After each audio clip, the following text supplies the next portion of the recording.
तो चलिए, आप सभी का स्वागत है ट्रिक्स बाय सरोज सर में।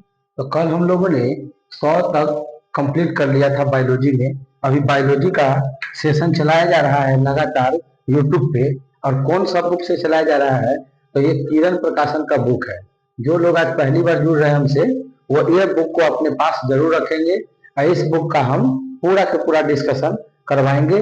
और सबसे पहले हम बायोलॉजी का सेक्शन कवर कर रहे हैं, जिसमें हम 1 से लेकर 100 तक कवर कर चुके हैं। 1 से लेकर 100 तक जितने भी प्रश्न हैं उसका डिस्कशन के साथ हम लोगों ने कंप्लीट कर लिया है। और आज का जो सेशन है हम लोगों का, वो 100 के बाद होगा। और आज हम लोग पूरा कोशिश करेंगे कि 100 से 200 तक कंप्लीट हो जाए। तो आप लोग आराम से अपने पास इस बुक को खोल के रख लेंगे, पानी उनी का व्यवस्था करके रख लेंगे और लगातार अच्छी तरीके से आज मेरे साथ पढ़ाई कीजिए और 200 तक कंप्लीट करिएगा। ठीक है? तो बायोलॉजी आप लोग निकालिए इस किताब से। जिस भी बच्चे के पास अभी तक ये बुक नहीं है किरण प्रकाशन का, तो वो इसका स्क्रीनशॉट मारो और किताब के दुकान पे जाने के बाद ये दिखा के आपको ये वाला बुक ले लेना है। जब तक ये बुक आपके पास नहीं होगा तो फिर आपका तैयारी कंप्लीट नहीं हो पाएगा। यदि आप चाहते हैं कि बिहार पुलिस हो, आप किसी भी एग्जाम का तैयारी कर रहे हो, बिहार पुलिस हो, बिहार दरोगा हो, बीपीएससी टीचर हो, है ना, आपको रेलवे ग्रुप डी हो, अग्निवीर आर्मी हो, एसएससी जीडी हो, अन्य कोई भी एग्जाम है, आप सबका तैयारी आराम से मेरे साथ कर सकते हैं। तो चलिए हम लोग बिना देरी के क्लास को शुरू करते हैं। तो चलिए, सवाल 101 नंबर आप पढ़िएगा।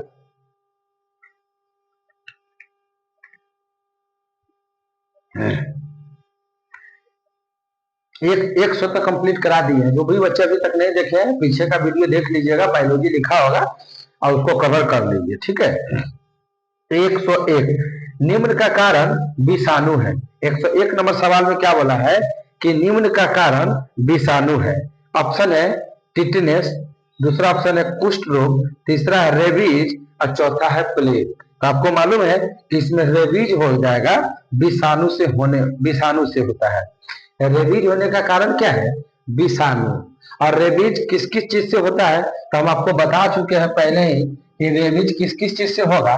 तो रेबीज कुत्ता के काटने से होगा, बंदर के काटने से होगा।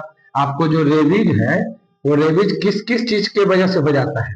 तो अगर आपको कुत्ता काट लिया हो, या फिर आपको कुत्ता काट लिया हो, या फिर बंदर काट लिया हो, या फिर चमगादड़ काट लिया हो, तो इस सब की वजह से रेबीज होता है। और रेबीज के टीका की खोज जो किया था वो लुईस पास्चर किया था। कौन? Lewis pasture. तो ये भी आपको ध्यान में रखना होगा कि रेबीज के टीका की खोज कौन किया था? तो रेबीज के जो टीका था उसका खोज करने वाले लुईस पास्चर थे।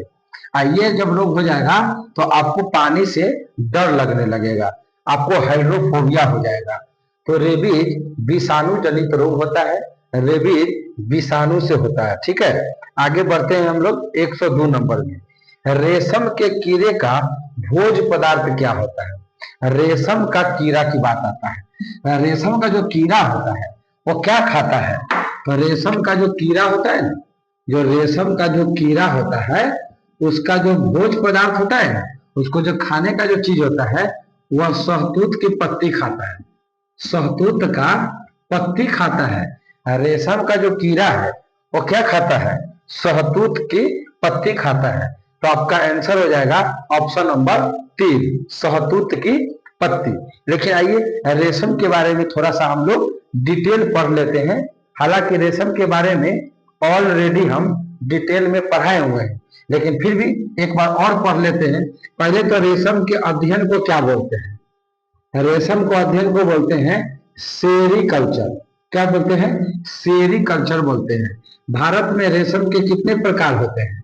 तो भारत में 4 प्रकार के रेशम पाया जाता है। कौन कौन? तो पहला है मूंगा, दूसरा है ईरी, तीसरा है टसर और चौथा है मालवारी। कौन हो जाएगा? मालवारी। तो एक है मूंगा, दूसरा है ईरी, तीसरा है टसर और चौथा है मालवारी। क्या है? मालवारी है। फिर बात आता है कि रेशम के कितने अवस्था होते हैं। रेशम के कितने अवस्था कितने होते हैं? तो 4 अवस्था होता है। अवस्था सबसे पहले रेशम के लिए सबसे पहले क्या होता है? अंडा आएगा। अंडा के बाद उसमें से क्या निकलेगा? तो लार्वा निकलेगा। और लार्वा के बाद क्या आएगा? तो प्यूपा आएगा। अब प्यूपा के बाद क्या आएगा? तो कोकून आता है।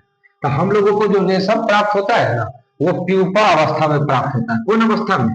प्यूपा अवस्था में हम लोगों को रेशम प्राप्त होता है। लेकिन जो कोकून अवस्था है, सबसे लास्ट वाला, इसमें सबसे ज्यादा रेशम की प्राप्ति होता है।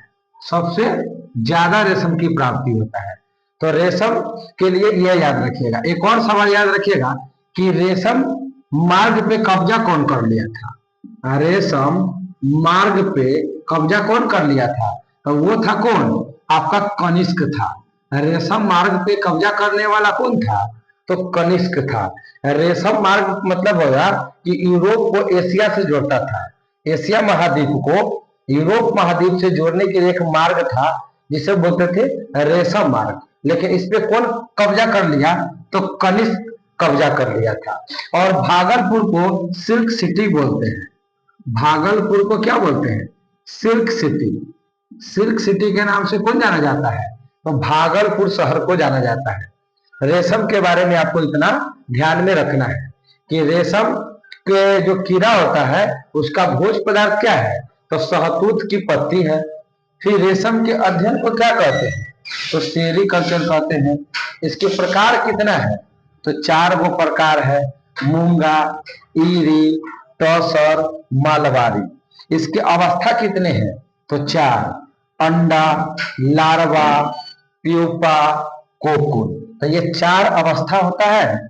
और रेशम के कीड़ा क्या खाता है? तो शहतूत की पत्ती खाता है। क्या खाता है? शहतूत की पत्ती खाता है। तो ये भी आपको ध्यान में रखना है। रेशम के अध्ययन को क्या कहते हैं? तो सेरीकल्चर कहते हैं। क्या कहते हैं? सेरीकल्चर कहते हैं। तो इतना आपको याद रखना है। आगे बढ़ते हैं हम लोग। 103 नंबर सवाल में निम्नलिखित में से कौन सा विटामिन घाव को भरने में मदद करता है? तो आपको ऑलरेडी विटामिन पे हम बहुत सारा बात बता चुके हैं। लेकिन जो बच्चे अभी नहीं देखे हैं पीछे का वीडियो, तो आप उसको जरूर देखिएगा, क्योंकि पीछे के वीडियो में बहुत सारा टॉपिक का डिटेल जानकारी दे दिया गया है। जैसे विटामिन, तो विटामिन के बारे में लगभग 13 से 14 मिनट का एक वीडियो बना दिए हुए हैं। और आपको विटामिन से रिलेटेड कोई भी प्रश्न आएगा तो उस 13-14 मिनट से बाहर का एक भी प्रश्न नहीं होगा। चाहे आप बिहार पुलिस का कैंडिडेट हो, या बिहार दरोगा का, या आर्मी अग्निवीर का, या बिहार एसएससी का, या रेलवे ग्रुप डी का, कोई भी अन्य एग्जाम का तैयारी कर रहे हैं, अगर विटामिन का सवाल आएगा तो वही 13 से 14 मिनट का वीडियो में से आएगा। तो आपके जीवन के लिए 13-14 मिनट बहुत महत्वपूर्ण रोल प्ले करेगा। और आपका 1-2 नंबर की तैयारी 13 से 14 मिनट के वीडियो में ही हो जाएगा। तो आप नहीं देखे हैं तो उसको देखिएगा। तो हम अभी बता दें कि घाव को भरने में कौन विटामिन मदद करेगा? तो विटामिन सी मदद करेगा। घाव को भरने में कौन सा विटामिन मदद करेगा? तो सी विटामिन मदद करेगा। तो चलिए हम लोग आगे बढ़ते हैं अगले प्रश्न की तरफ। अगला प्रश्न क्या है? ध्यान दीजिएगा। अगला प्रश्न 104 नंबर। स्वप्रदंश से शरीर का कौन सा भाग प्रभावित होता है? स्वप्रदंश का मतलब होता है सांप काटने से। अगर किसी को कोई सांप काट लिया, अगर किसी को सांप काट लिया, तो सांप काटने से आपका शरीर का नर्वस सिस्टम खराब कर देगा, तंत्रिका तंत्र खराब कर देता है। तो आपका नर्वस सिस्टम जो है ना, जो तंत्रिका तंत्र है, वही डैमेज कर देता है सांप काटेगा तो। सांप काटेगा तो आपका क्या डैमेज कर देगा? तंत्रिका तंत्र, नर्वस सिस्टम, सोचने समझने की ताकत आपका समाप्त कर देगा और फिर आप मर सकते हैं। ठीक है, आप मर सकते हैं। तो ये भी आपको ध्यान में रखना है। ठीक है, तो आगे बढ़ते हैं हम लोग। इसके बारे में एक और बात आप लिख लीजिए कि सांप का जो जहर होता है, सांप का जेल जहर होता है, उसे हम लोग पैरोटिड ग्रंथि के नाम से जानते हैं। सांप का जहां पे जहर होता है, सांप का जहां जहर होता है, उसे पैरोटिड पैरोटिड पैरोटिड ग्रंथि कहते हैं। पैरोटिड ग्रंथि, अगर पैरोटिड ग्रंथि अगर सांप का निकाल दे तो सांप का जो जहर लगता है ना, वो जहर नहीं लगेगा। अगर पैरोटिड ग्रंथि को समाप्त कर दिया जाए, सांप के अंदर में पाया जाता है पैरोटिड ग्रंथि, और इसी के वजह से जहर फैलता है। अगर पैरोटिड ग्रंथि को निकाल दिया जाए तो सांप में जो जहर होता है वो समाप्त हो जाएगा, यानी सांप काटने के बाद भी आपके अंदर जहर का प्रवेश नहीं हो पाएगा और आपको कुछ भी नहीं होगा। तो पैरोटिड ग्रंथि सांप के जहर के लिए जिम्मेदार होता है। तो ये भी ध्यान में रखना है कि सांप किसी को काटेगा तो पूरा के पूरा नर्वस सिस्टम खराब कर देगा, तंत्रिका तंत्र खराब कर देगा। तो उसका आंसर हो जाएगा ऑप्शन नंबर बी। 5 नंबर में बोला है कि गाय का गर्भाधान काल कितने दिन का होता है। मतलब गाय का गर्भाधान काल का मतलब होता है गाय कितना दिन में बच्चे को जन्म देगा। तो सिंपल बात है, हम लोग क्या बोलते हैं कि गाय हमारी माता है, गाय हमारी माता है। तो कोई भी माता कै महीना में बच्चा पैदा करती है, तो 9 महीना में बच्चा पैदा करती है। तो गाय भी हमारी क्या है, माता है। तो ये भी क्या हो जाएगा, ये भी गाय भी कै महीना में बच्चा पैदा करेगा, 9 महीने में बच्चा पैदा करेगा। तो 1 महीना में 30 दिन होता है, 1 महीना में कै दिन, 30 दिन। तो 9 3 27, लगभग 270 दिन के आसपास में बच्चा जन्म दे देगा। तो 70 दिन, 75 दिन, 80 दिन, 5 दिन, 10 दिन आगे पीछे होता रहता है। तो इसका ऑप्शन क्या है, 280 दिन। तो 280 दिन से 270 के आसपास में दिखाई दे रहा है, तो आप मार दीजिएगा 280 दिन। तो गाय का जो गर्भाधान काल होता है, गाय जो बच्चा पैदा करती है, बच्चे को जो जन्म देती है, वो कितने महीना में, तो 9 महीना में। कितना महीना में, 9 महीना में। और ये भी याद रखिएगा कि ये जो गाय है ना, गाय चलिए आगे डिस्कशन कराएंगे, मन था डिस्कशन कराने का लेकिन छोड़ रहे हैं, हम आगे बढ़ते हैं।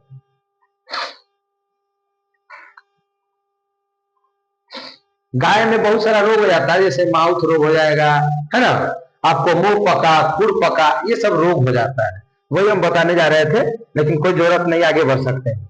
106 नंबर सवाल है, किसी भी पेड़ की आयु ज्ञात की जाती है। अगर कोई पेड़ है तो हमें पता करना है कि कितना साल पुराना पेड़ है।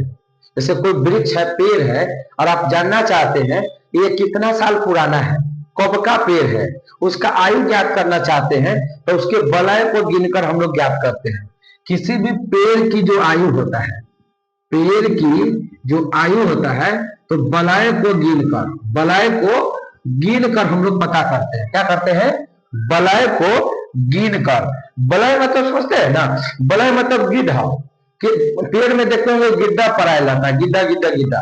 तो वही गिद्धा को गिनकर हम लोग पेड़ की आयु को ज्ञात करते हैं। तो इसका आंसर हो जाएगा कि इसके तना की गोलाई देखकर, इसके जड़ को देखकर, इसकी ऊंचाई को देखकर, तो तना की गोलाई देखकर ऑप्शन नंबर ए के साथ जाएंगे कि पेड़ की आयु तना की गोलाई यानी वलय, तना की गोलाई को देखकर हम लोग ज्ञात करते हैं।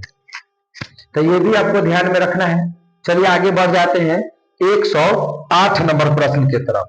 108 नंबर सवाल में बोला है कि डैश पौधों को मिट्टी में गाड़ते हैं और डैश पौधों के प्रकाश संश्लेषण का स्थल है। सिंपल बात है, पेड़ का क्या चीज आप मिट्टी में हिलाते हैं, तो पेड़ का जड़ हिलाते हैं। अरे पेड़ का क्या चीज आप मिट्टी में हिलाते हैं बताइए आप, तो पेड़ का जड़े ना मिट्टी में हिलाते हैं। अगर आप पेड़ रोपने जाते हैं तो पेड़ के जड़ों को ना मिट्टी में हिलाते हैं। अब पेड़ प्रकाश संश्लेषण कथी से करेगा, तो पत्ती से करेगा। पेड़ जो प्रकाश संश्लेषण करता है, जो श्वास लेता है, हवा लेती है, वो किससे लेती है, तो पत्ती से लेती है। तो जड़, उसका जो जड़ होगा, पेड़ का जो जड़ होगा वो मिट्टी में धंसा होगा और पत्ती से प्रकाश संश्लेषण करेगा। तो जड़ और पत्ती आंसर हो जाएगा, जड़ और पत्ती। और ऑप्शन नंबर जड़ और पत्ती ऑप्शन नंबर 3 में दिया हुआ है, ऑप्शन नंबर 3 में दिया हुआ है। तो वो भी आपको ध्यान में रखना है, नोट कर लीजिए।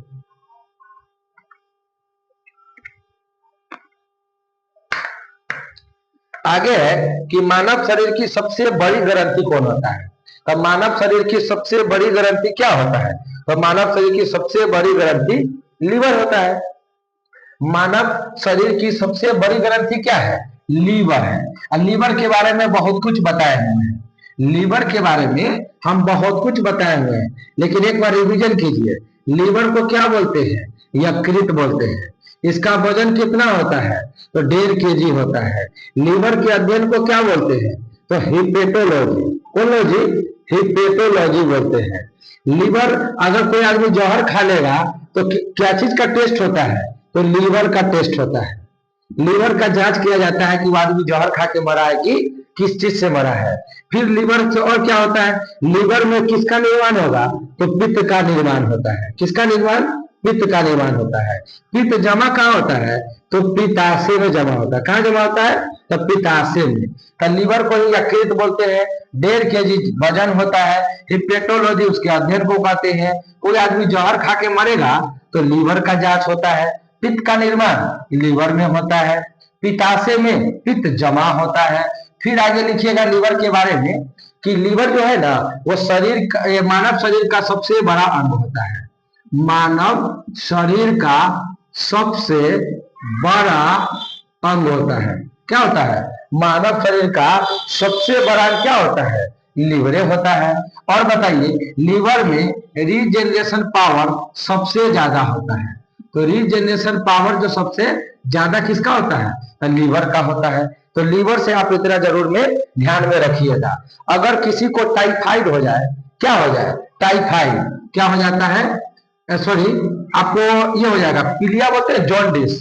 अगर आपको पीलिया नाम का बीमारी हो जाएगा, पीलिया, पीलिया किसको बोलते हैं? जॉन्डिस को बोलते हैं। तो जॉन्डिस में भी क्या प्रभावित होता है? तो लीवर प्रभावित होता है। अगर आपको पीलिया बीमारी हो गया है, जॉन्डिस हो गया है, तो उसमें शरीर का कौन सा अंग प्रभावित होगा? तो लीवर प्रभावित होता है। अगर कोई आदमी शराब पीता है, क्या पीता है? शराब पीता है। शराब पीने वाला आदमी का भी क्या प्रभावित होगा? तो उसका भी लीवर प्रभावित होगा। तो शराब पीने वाला आदमी का भी लीवर प्रभावित होता है। तो इतना सारा लीवर से आपको ध्यान में रखना है। चलिए आगे बढ़ते हैं। आगे बढ़ते हैं हम लोग 109 नंबर में कि प्रकाश संश्लेषण की क्रिया कहाँ होगा?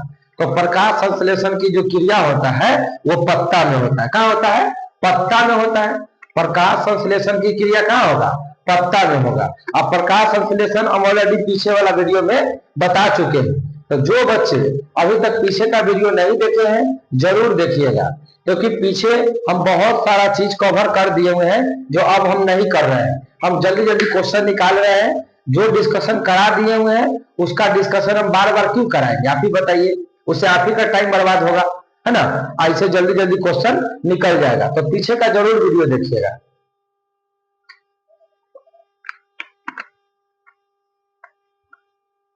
आइए अगला क्वेश्चन 110 नंबर कि मानव शरीर की सबसे लंबी हड्डी, मानव शरीर की सबसे लंबी हड्डी कौन होता है? तो मानव शरीर की सबसे लंबी हड्डी जांघ की हड्डी होता है। कौन हड्डी होता है? जांघ की हड्डी होता है।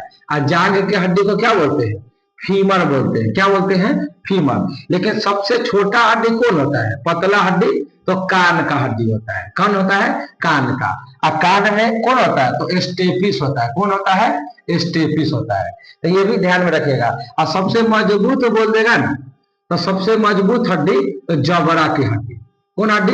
जबड़ा। ये वाला जबड़ा होता है ना, तो यही सबसे जबड़ा की हड्डी सबसे मजबूत होता है। अब बाकी हड्डी पे बहुत सारा प्रश्न बना दिए हुए हैं कि मनुष्य के शरीर में 206 हड्डी होता है, खोपड़ी में 29 गो हड्डी होता है, चेहरा में 14 गो हड्डी होता है, उंगली में 14 गो हड्डी होता है, कलाई में सॉरी हथेली में 5 गो हड्डी होता है, कलाई में 8 गो हड्डी होता है, हाथ में 2 गो हड्डी होता है, एक का नाम है रेडियस और एक का नाम है अल्ना। टांग में जो पैर होता है उसमें फिबुला और टिबिया नाम का हड्डी होता है। तो हड्डी पे बहुत सारा प्रश्न हम बना चुके हैं। आगे बढ़ जाइए 111 नंबर, चावल का दाना क्या है? तो चावल का दाना एक बीजीय फल होता है। चावल का जो दाना है ना, चावल का जो दाना है, अरे चावल का जो दाना होता है ना वो एक बीज फल होता है। क्या होता है? एक बीज फल होता है। और चावल कौन फसल है? तो खरीफ फसल है। कौन फसल? खरीफ फसल है। चावल कौन सा फसल है? तो खरीफ फसल है। ये भी ध्यान में रखिएगा। अब गोल्डन, चलिए चावल कौन सा फसल है? तो खरीफ फसल है। आगे बढ़ जाइए 112 नंबर, किस पौधे में बीज होता है लेकिन फल नहीं होता है? कौन सा बीज है जिसमें फल तो होगा लेकिन सॉरी बीज तो होगा लेकिन फल नहीं होगा। तो चलिए इसके बारे में थोड़ा सा हम डिस्कशन लेते हैं। क्या होता है डिस्कशन। और ऊपर लिखिएगा लिखिएगा आप एक साइड लिखिएगा जिम्नोस्पर्म। जिम्नोस्पर्म जिम्नोस्पर्म होता है। जिम्नोस्पर्म होता है। एक क्या होता है जिम्नोस्पर्म क्या होता है। कै नंबर प्रश्न है 112 112 नंबर प्रश्न है क्या। तो 112 नंबर प्रश्न के लिए लिखिएगा एक होता है जिम्नोस्पर्म और एक होता है एंजियोस्पर्म। एक होता है क्या एंजियोस्पर्म एक होता है एंजियोस्पर्म। तो आप हेडिंग बनाइएगा एक साइड लिखिएगा जिम्नोस्पर्म और एक साइड लिखिएगा एंजियोस्पर्म। एंजियोस्पर्म क्या होता है एंजियोस्पर्म। आप हेडिंग बनाइएगा कि एक तरफ जिम्नो और एक तरफ एंजियो। जिम्नोस्पर्म में क्या होता है बीज तो होगा, इसमें बीज तो होगा लेकिन फल नहीं होगा। बीज तो होगा लेकिन फल नहीं होगा। तो कहिएगा कि सर वो कौन सा पौधा है, वो कौन सा पौधा होता है, कौन सा फल होता है जिसमें बीज तो होगा लेकिन फल नहीं होगा। तो उसके लिए एक ट्रिक लिखिएगा, उसके लिए एक ट्रिक लिखिएगा। अब ट्रिक है कि जालिम सास को चीर दो। जालिम सास को चीर दो। क्या दो चीर दो। अगर कोई जालिम सास है यानी बदमाश सास है, सास समझते हैं ना बहू और सास जो होता है वो सास। तो अगर सास बदमाश है, सास बदमाशी कर रहा है तो उसको लिए ट्रिक क्या बना दिए जालिम सास को चीर दो। जालिम सास को चीर दो। तो ये टेक्निक हो गया लेकिन आपको ध्यान में रखना है जालिम सास को चीर दो इसका मतलब हुआ जौ से क्या होता है। तो जौ से लिखिएगा आप, जौ से आप लिखिएगा जेमिया। जौ से क्या होता है जेमिया होता है। जेमिया का जो पौधा होता है ना उसमें बीज तो होगा लेकिन फल नहीं होगा। फिर कहिएगा कि सर जालिम, जालिम से हो गया जेमिया ठीक है। और सास से मतलब हो गया साइकस। क्या होगा साइकस होता है। तो सौ से क्या होगा साइकस और एगो सौ से क्या होगा तो सिकोया होगा। क्या होगा सिकोया। तो एगो साइकस हो गया और एगो सिकोया हो गया। और चीर से क्या होता है चीर का पौधा ही होता है। और दौ से क्या होता है देवदार का पौधा। कौन सी का पौधा देवदार। तो याद रखिएगा जेमिया जो कि सबसे छोटा पौधा होता है। जेमिया क्या होता है सबसे छोटा पौधा होता है। तो जेमिया हो गया, साइकस हो गया, सिकोया हो गया, चीर हो गया और देवदार हो गया। ये सारा के सारा बीज तो होगा लेकिन फल नहीं होगा। बीज तो होगा लेकिन फल नहीं होगा। तो ये ध्यान में आपको रखना है ठीक है। तो जिम्नोस्पर्म में क्या होगा बीज तो होगा लेकिन फल नहीं होता है। अब ट्रिक क्या है जालिम सास को चीर दो। जौ से मतलब जेमिया, सा मतलब हो गया साइकस, एगो सौ से सिकोया, और चीर से चीर और दौ से देवदार होता है। तो इतना आपको ध्यान में रखना है। आगे बढ़ते हैं 113 नंबर सवाल की तरफ। 113 नंबर क्या बोला कि निम्न में किस पौधे का फल भूमि के नीचे पाया जाता है।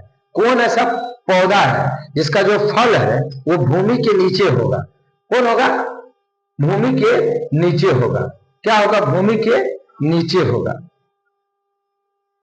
क्या होगा भूमि के नीचे। अच्छा एक बात बताइए एंजियोस्पर्म में क्या होगा इसमें बीज भी होगा, इसमें फल भी होगा और इसमें फूल भी होगा। एंजियोस्पर्म जितना भी पौधा होता है इसमें बीज भी होता है, फल भी होता है, फूल भी होता है। लेकिन जिम्नोस्पर्म में बीज होगा लेकिन फल नहीं होगा। फिर आपके मन में सवाल आएगा कि सर इसमें कौन सा आएगा।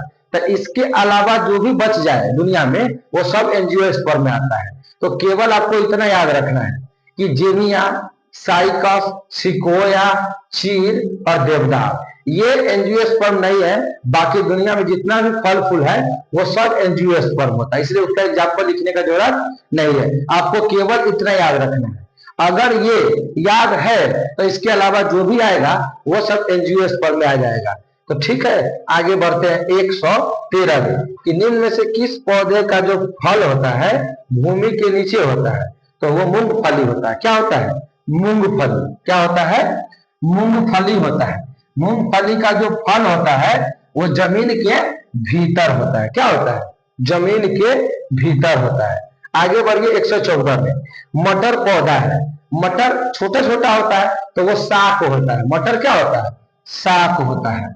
जो मटर है ना वो साक होता है। क्या होता है? साक। छोटा छोटा पौधा को बोलते हैं साक, तो वही मटर क्या है? साक होता है।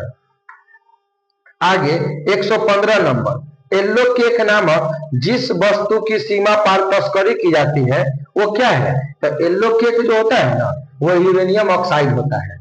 येलो जो केक होता है, येलो केक, येलो केक ये क्या होता है? तो येलो केक को बोलते हैं यूरेनियम ऑक्साइड।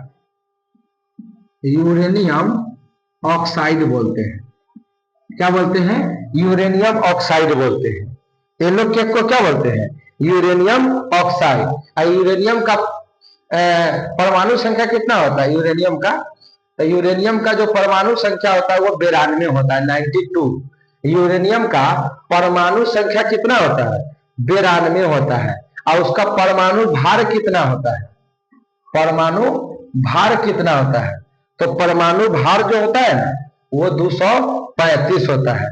तो ये भी याद रखिएगा। यूरेनियम का अयस्क कौन सा है? तो यूरेनियम का जो अयस्क होता है वो पिच ब्लेंड होता है। कौन ब्लेंड? तो पिच ब्लेंड होता है। तो यूरेनियम का ऑक्साइड को क्या बोलते हैं? Pitch blend. तो यूरेनियम के जो अयस्क है उसे पिच ब्लेंड बोलते हैं। पिच ब्लेंड याद रखिएगा, पिच ब्लेंड होता है। अगला प्रश्न है 116 नंबर, किस मौसम में वसा की अधिक आवश्यकता होगी? वसा, अंडा में जो पीला वाला भाग होता है वसा, तो हम लोग वसा किस अवस्था में ज्यादा खाते हैं? तो ठंडी में खाते हैं। ठंडी में अंडा खाते हैं ना, तो वसा का जरूरत सबसे ज्यादा ठंडी में होता है। और ठंडी को बोलते हैं शीत।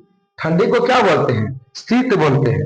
तो वसा किस अवस्था में सबसे ज्यादा मिलना चाहिए हमको? शीत अवस्था में, यानी ठंडी अवस्था में मिलना चाहिए। तो 116 का 3 नंबर आपका आंसर हो जाएगा।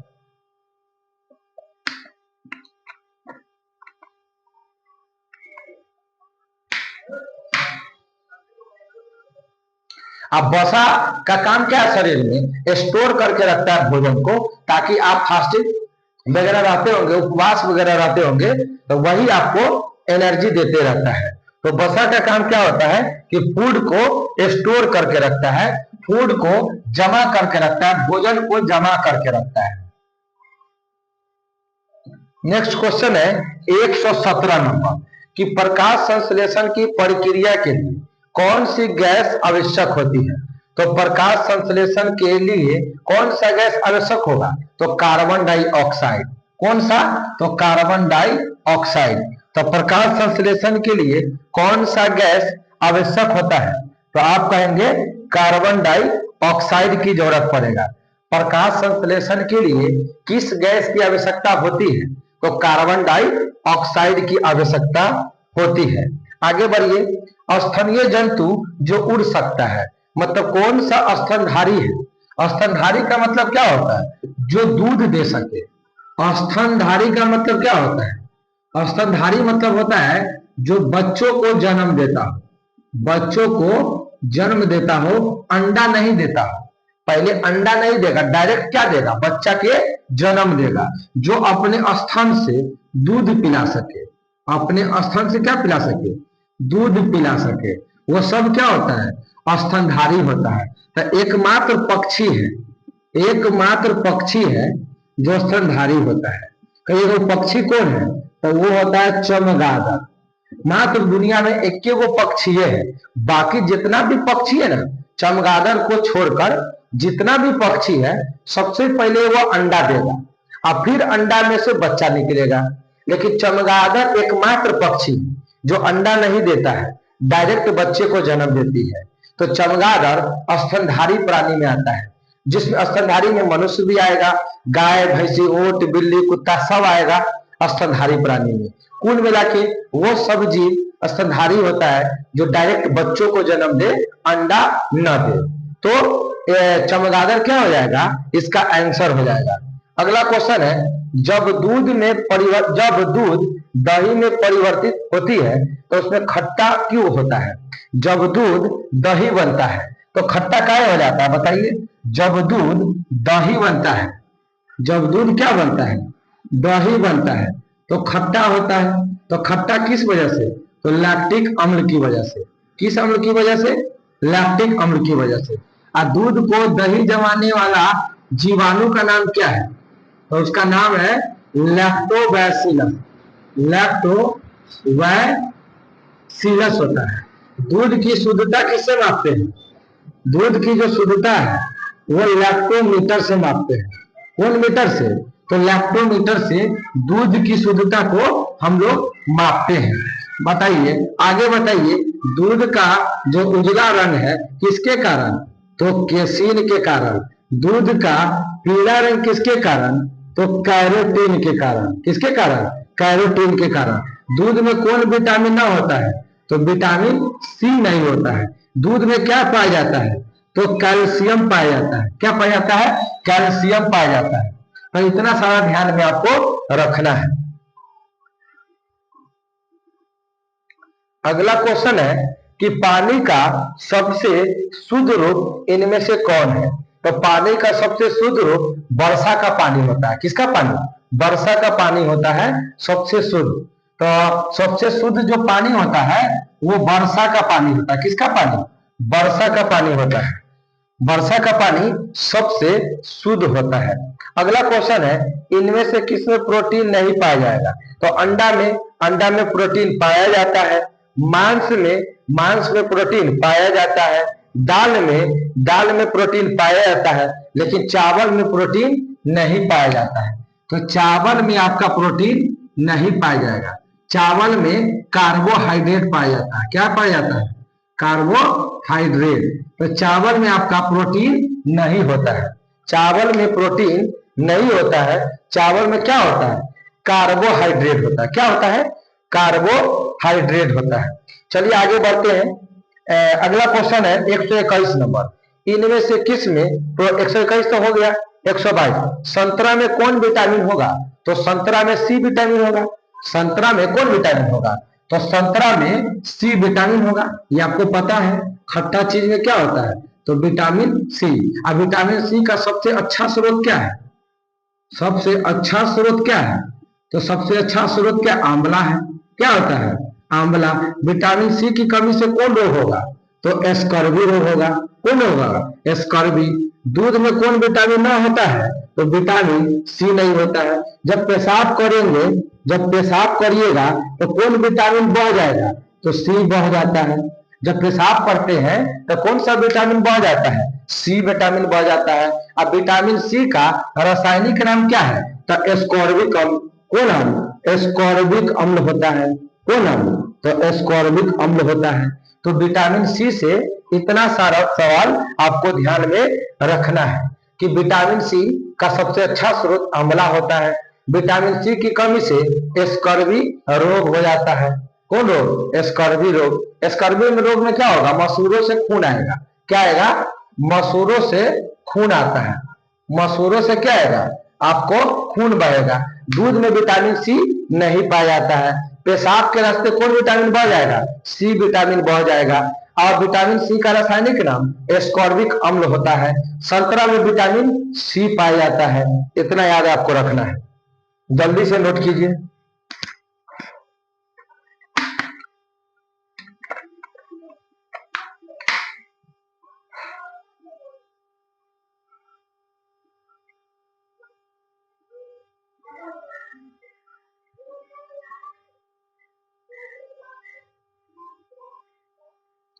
चलिए अगला प्रश्न है, फाइलेरिया किसके कारण होगा? बैक्टीरिया से, प्रोटोजोआ से, मच्छर से, वायरस से?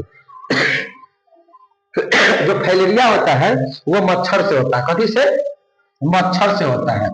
जो फाइलेरिया होता है ना, जो आपका फाइलेरिया होता है। क्या होता है? फाइलेरिया। इसी को बोलते हैं हाथी पाँव।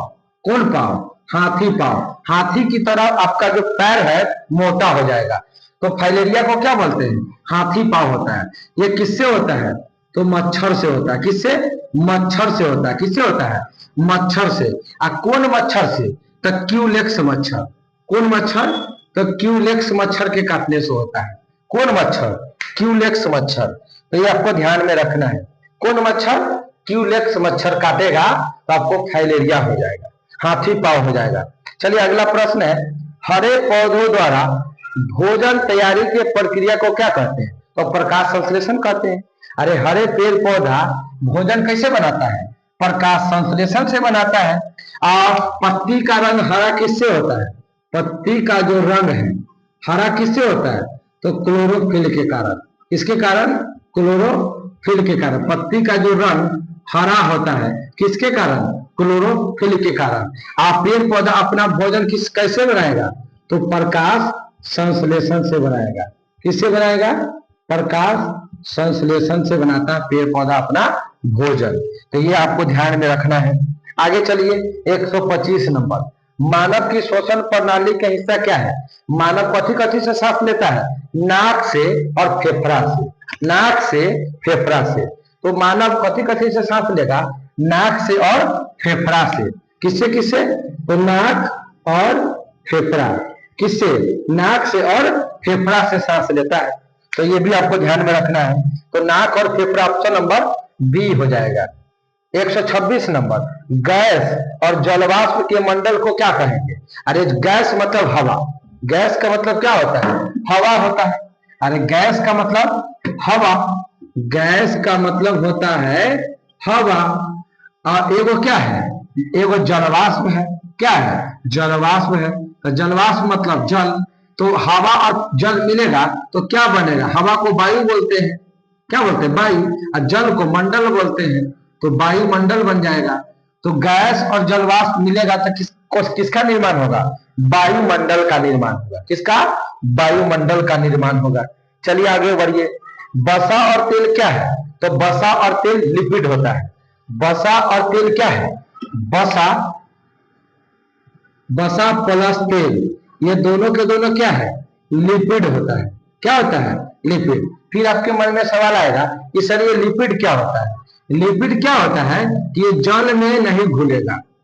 जल में नहीं घुलेगा। ये जल में घुलवे नहीं करेगा। ये लिपिड जो होता है ना वो जल में, पानी में नहीं घुलेगा। अब देखिए वसा जल में घुलेगा? कभी नहीं। अब तेल पानी में रख दीजिएगा, घुलेगा? नहीं। तो लिपिड कौन होता है? जो जल में नहीं घुलेगा, उसे हम लिपिड बोलते हैं। चलिए आगे बढ़ते हैं। 128, वायरस के कारण कौन सी बीमारी होती है? मलेरिया, क्षय रोग, चेचक, डायरिया। तो चेचक होता है। विषाणु से क्या होता है? चेचक। विषाणु से क्या होगा? चेचक होता है। तो विषाणु से क्या होता है? आपका चेचक होगा। और चेचक की टीका कौन बनाया था? तो रॉबर्ट कोच। चेचक का टीका कौन बनाया था? तो रॉबर्ट कोच बनाया था। तो ये भी आपको ध्यान में रखना है, रॉबर्ट कोच। आगे बढ़ते हैं। आगे है कि विटामिन सी का सबसे प्रचुर स्रोत आंवला। अभी पढ़ा है विटामिन सी के बारे में, आंवला हो जाएगा।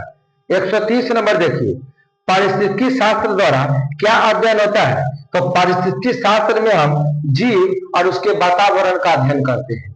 पारिस्थितिकी शास्त्र में क्या अध्ययन करते हैं? जीव और उसके वातावरण के अध्ययन करते हैं। क्या करते हैं? जीव। तो आप लिख लीजिएगा, एक होता है इकोलॉजी। इकोलॉजी को बोलते हैं पारिस्थितिकी तंत्र। एक होता है पारिस्थितिकी,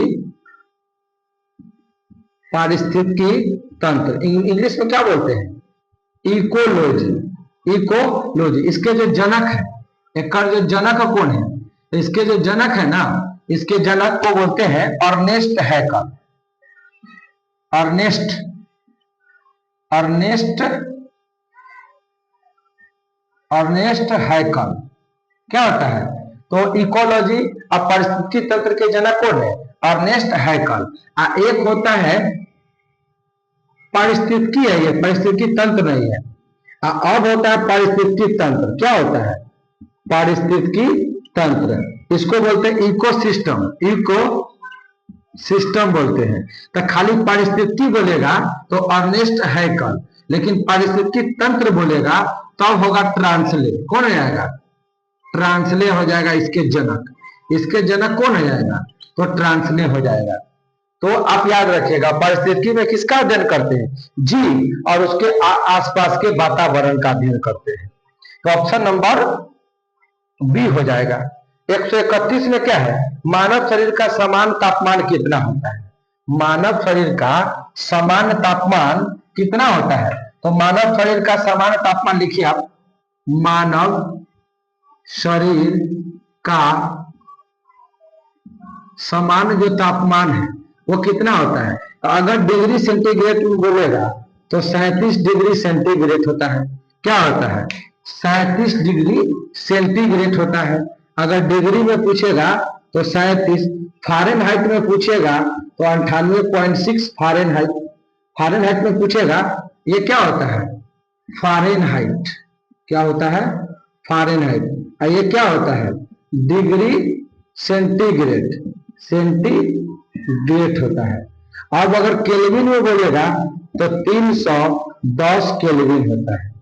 तो ये तीनों के तीनों शरीर का तापमान होता है। एक मनुष्य का समान तापमान होता है। डिग्री सेंटीग्रेड में पूछेगा तो 37 डिग्री मारिएगा। फारेनहाइट में पूछेगा तो 98.6 फारेनहाइट मारिएगा।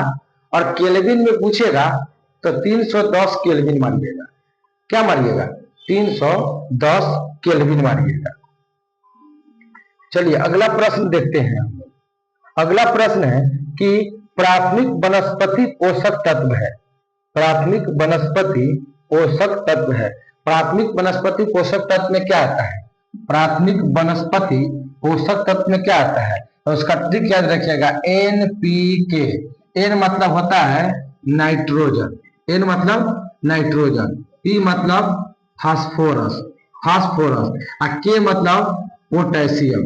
K मतलब पोटेशियम। तो प्राथमिक वनस्पति में कौन आएगा? प्राथमिक वनस्पति में नाइट्रोजन, फास्फोरस, पोटेशियम आएगा। कहाँ है ऑप्शन देख लो, nitrogen, potassium, phosphorus. Option number c. Option number c हो जाएगा। प्राथमिक वनस्पति पोषक कौन हो जाएगा? तो याद रखिएगा NPK। NPK।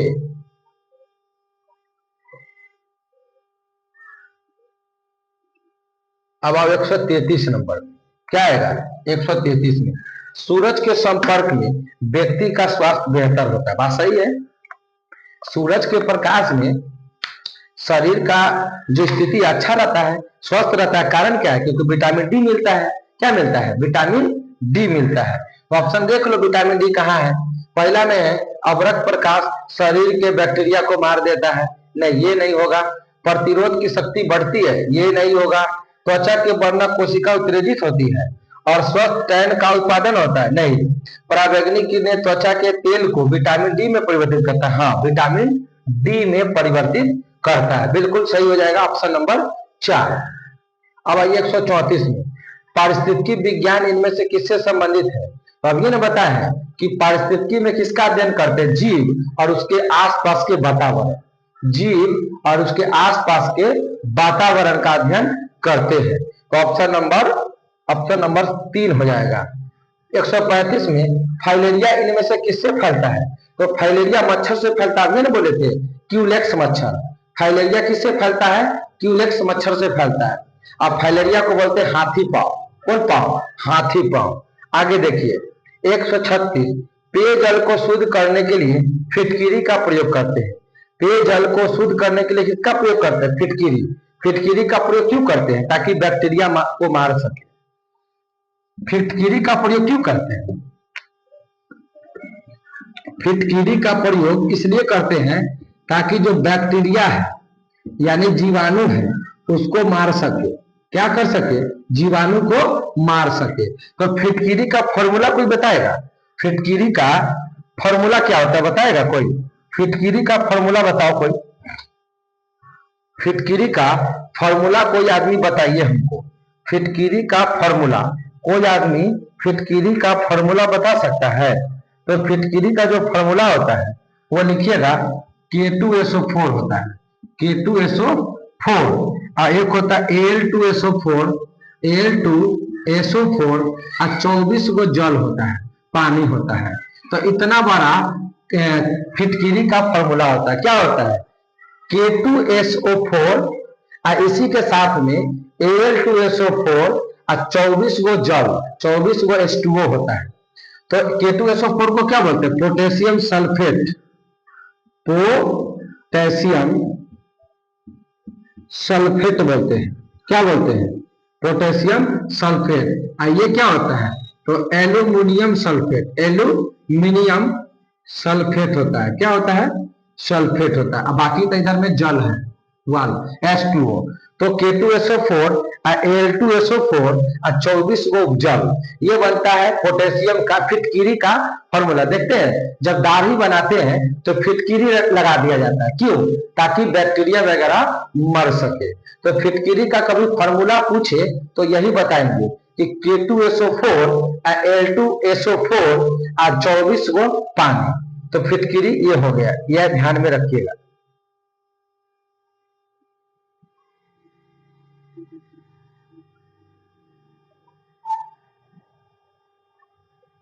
चलिए आते 137 नंबर। 37, कितने लाल रक्त कोशिका अस्थि मंजा हर सेकेंड बनाता है? लाल रक्त कोशिका एक सेकेंड में कितना, आरबीसी जो है ना, क्या बोला है सवाल? कितने लाल रक्त कोशिका को अस्थि मंजा हर सेकेंड बनाता है? मतलब अस्थि मंजा आरबीसी एक सेकेंड में कितना बनाता है? तो आरबीसी जो है ना, आरबीसी रेड ब्लड सेल। तो आप एक चीज लिखिए पहले, आप एक चीज लिखिए, आप लिखिए आर बी सी, एक तरफ लिखिएगा डब्ल्यू बी सी, एक तरफ लिखिएगा प्लेटलेट्स। एक तरफ क्या लिखिएगा? आरबीसी, एक तरफ लिखिएगा डब्ल्यू बी सी, एक तरफ लिखिएगा प्लेटलेट्स। कभी कभी पूछता है कि आरबीसी, डब्ल्यूबीसी और प्लेटलेट्स का अनुपात क्या होगा। एग्जाम में बहुत बार आया हुआ प्रश्न है कि आरबीसी, डब्ल्यूबीसी और प्लेटलेट्स का अनुपात क्या होता है। तो अनुपात कभी बोलेगा ना, आप बोलिएगा 60:1:40 होता है। क्या होता है? 40। आपको मालूम है कि आरबीसी को बोलते हैं लाल रक्त कोशिका, लाल रक्त कोशिका, रेड ब्लड सेल होता है। और इसका जीवन काल कितना होता है आपको मालूम है? इसका जीवन काल 120 दिन होता है। और डब्ल्यूबीसी को क्या बोलते हैं? श्वेत रक्त कोशिका, श्वेत रक्त कोशिका। और इसका जीवन काल 1 सप्ताह, मान लो 1 सप्ताह, 7 से 10 दिन लिख सकते हो। इसका कोई एडजेक्ट नहीं है, इसीलिए आगे पीछे होता रहता है। अब प्लेटलेट्स जो है ना, अगर किसी को डेंगू हो जाए, क्या हो जाए? डेंगू, तो प्लेटलेट्स की मात्रा घट जाता है। प्लेटलेट्स की जो मात्रा है ना, वो कम जाएगा। तो प्लेटलेट, डेंगू जब होता है तो प्लेटलेट्स की मात्रा घट जाता है। तो आरबीसी हर सेकेंड 5 मिलियन अस्थि मंजा तैयार करता है। एक सेकेंड में कितना? एक सेकेंड में 5 मिलियन। एक सेकेंड में कितना? 5 मिलियन अस्थि मंजा तैयार करता है।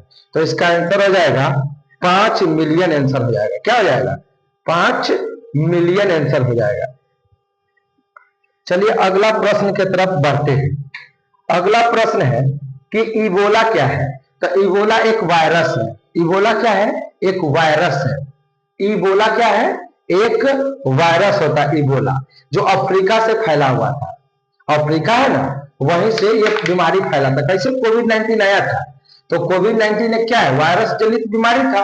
उसी प्रकार इबोला एक बीमारी था जो वायरस से फैला हुआ था और अफ्रीका देश से फैला हुआ था।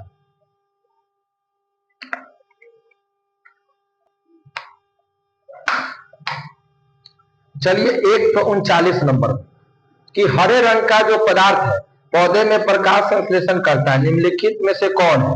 तो हरा रंग क्लोरोफिल के कारण होता है। पत्ती का हरा रंग क्लोरोफिल के कारण होता है। सूक्ष्म छिकोप का मनुष्य में प्रकोप किस विटामिन की कमी से होता है? देखो, सूक्ष्म छिकोप देके बच्चा को फंसा लिया गया है। क्या किया गया है? फंसा लिया गया है। सूक्ष्म छिकोप लिख दिया है, एकदम शुद्ध हिंदी लिख दिया है। क्या लिख दिया है? शुष्का, शुष्का छिकोप। क्या लिखा है? शुष्का छिकोप। सूक्ष्म छिकोप को बोलते हैं जीरोफ्थैल्मिया, जीरोफ्थैल्मिया, जीरोफ्थैल्मिया। और ये आंख से संबंधित बीमारी है, आपको बताए थे कि विटामिन ए की कमी से होता है। सूक्ष्म छिकोप को बोलते हैं जीरोफ्थैल्मिया। इसी के रतौंधी हो जाता है तो सूख जाएगा। क्या होगा? आंख सूख जाएगा। आंख सूख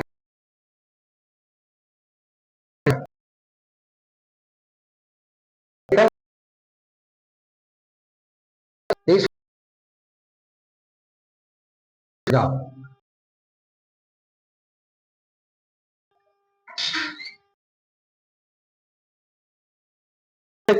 हो जाइए।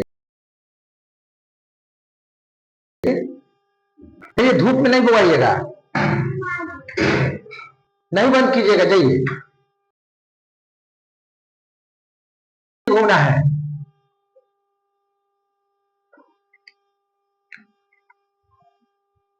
उधर कहा जा रहा है रे? जाएगा घरे, जाओ जाओ।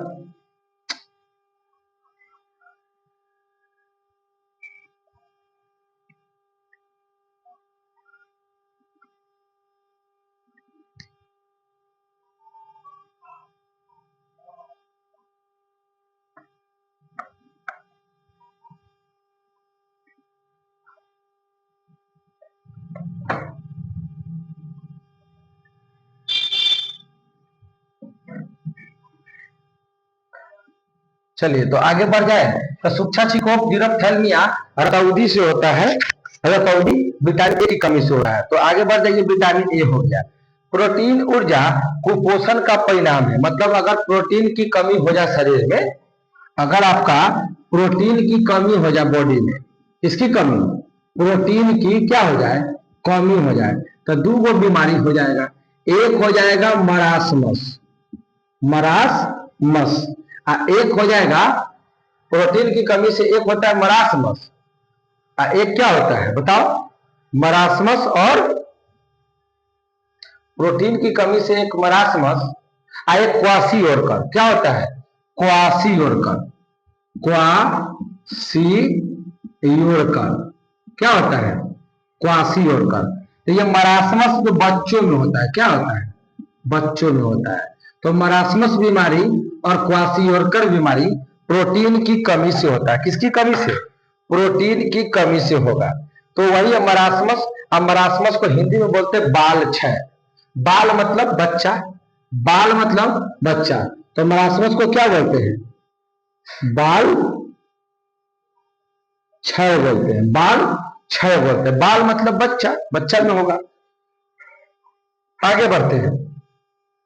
शरीर के किस अंग की खराबी से मधुमेह रोग का प्रकोप होता है?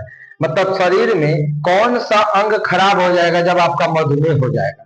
आपके बॉडी में अगर मधुमेह हो चुका है, अगर आपको मधुमेह का होने का मतलब चिनिया बीमारी। मधुमेह किसको बोलते हैं?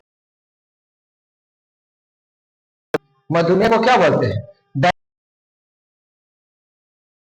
मधुमेह, मधुमेह को क्या बोलते हैं? डायबिटीज। और डायबिटीज को क्या बोलते हैं? चिनिया बीमारी बोलते हैं, चिनिया बीमारी बोलते हैं। इसमें इंसुलिन, इंसुलिन की कमी से ये बीमारी होता है। अगर किसी को मधुमेह हो गया तो उसका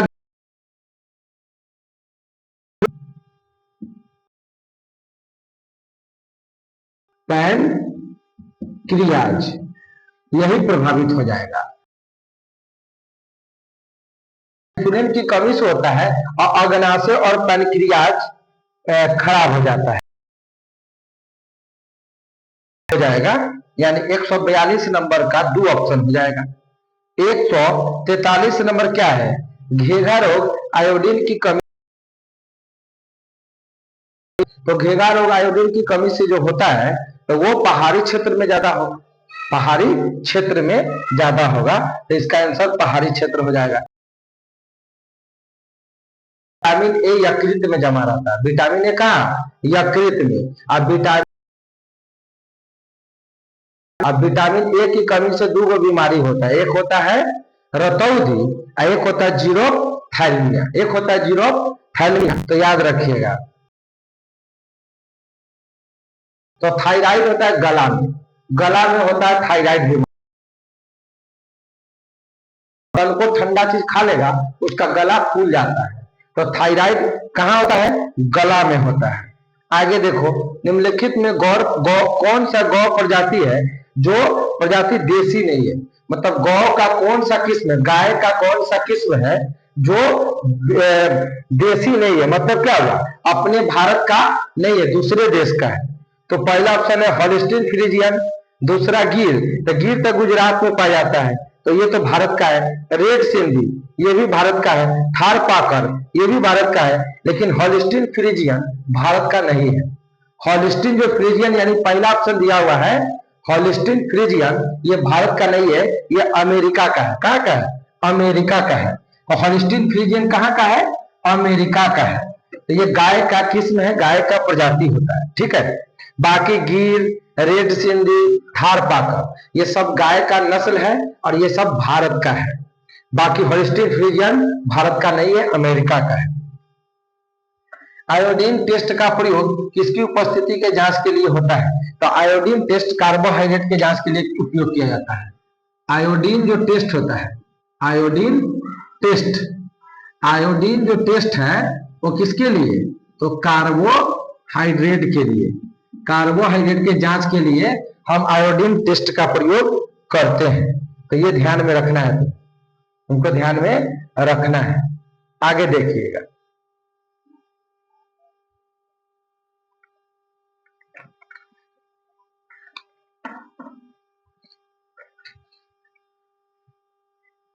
अगला प्रश्न क्या है? निम्नलिखित में से कौन पोलियो का कारण है? तो पोलियो वायरस से होता है। पोलियो किससे होगा? वायरस से होगा। अब पोलियो के टीका की खोज कौन किया था? Ronald loss. पोलियो के टीका की खोज रोनाल्ड लॉस किया था, तो याद रखना।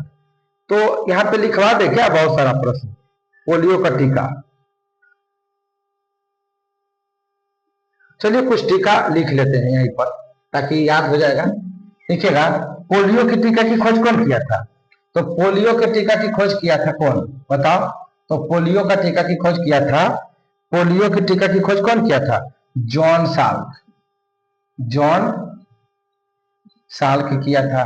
फिर आपसे पूछेगा कि टीबी या हैजा के टीका की खोज, टीबी और हैजा, तो इसका टीका की खोज कौन किया था? तो रॉबर्ट कोच। कौन कोच? Robert Koch. फिर आपसे पूछेगा रेबीज के टीका की खोज कौन किया था? तो रेबीज का टीका की खोज लुईस पास्चर, लुईस पास्चर किया था। फिर आपसे पूछेगा मलेरिया के टीका की खोज, तो रोनाल्ड रॉस, रोनाल्ड रॉस। फिर बोलेगा चेचा के टीका की खोज, तो एडवर्ड जेनर, एडवर्ड जेनर। चेचा के टीका की खोज एडवर्ड जेनर किया था, एडवर्ड जेनर। फिर बोलेगा कि कवक की खोज कौन किया था? कवक पेनिसिलिन, तो अलेक्जेंडर फ्लेमिंग, फ्लेमिंग किया। कवक, चेचक हो गया, मलेरिया, चेचक का एडवर्ड, रेबीज का लुईस पास्चर, कौन साल? पोलियो का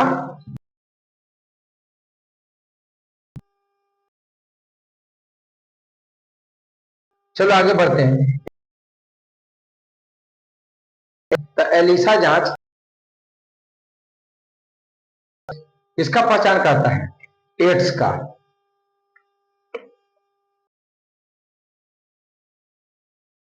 एलिसा जांच किस रोग की पहचान करता है? तो एड्स आए हुए हैं,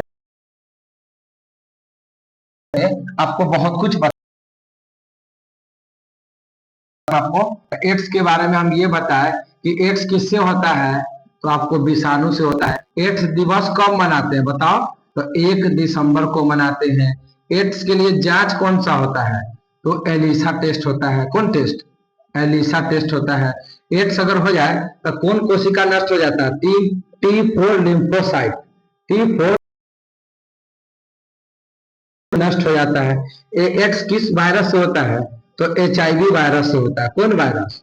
तो HIV वायरस से होता है। फिर बोलता है कि एड्स का पूरा नाम क्या है? तो एक्वायर्ड डिफिशियंसी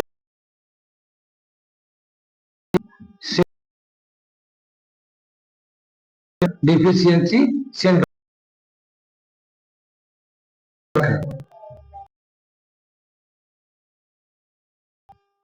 है।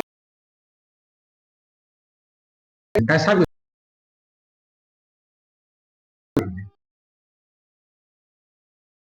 बीमारी है, अनसेक्सुअल बीमारी है ये, यौन संबंधित बीमारी। नेक्स्ट क्वेश्चन, अंगोरा ऊन किस पशु से प्राप्त होता है? अंगोरा ऊन खरगोश से प्राप्त होता है। अंगोरा जो ऊन है किससे प्राप्त होगा? तो अंगोरा ऊन जो होता है वो खरगोश, बकरी से। किससे होगा? पश्मीना,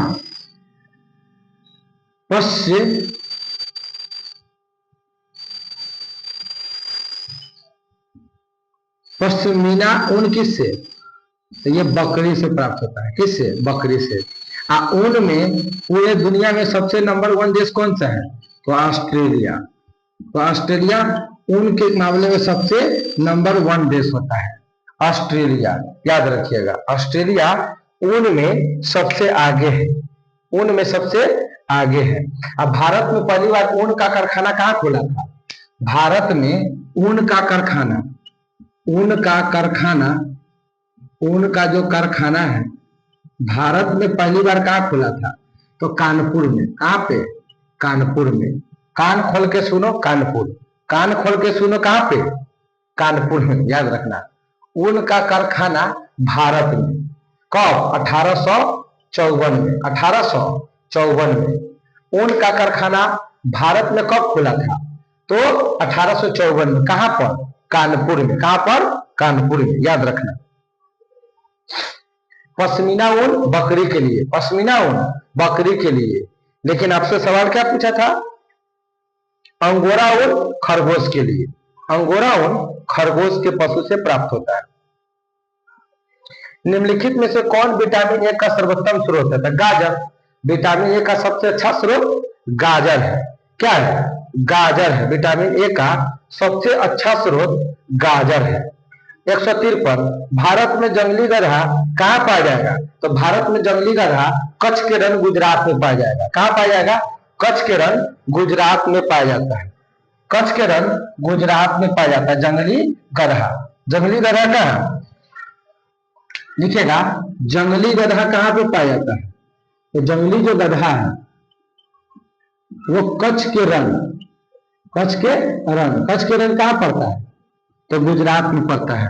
फिर आपसे पूछेगा कि सफेद हाथी के लिए कौन प्रसिद्ध है?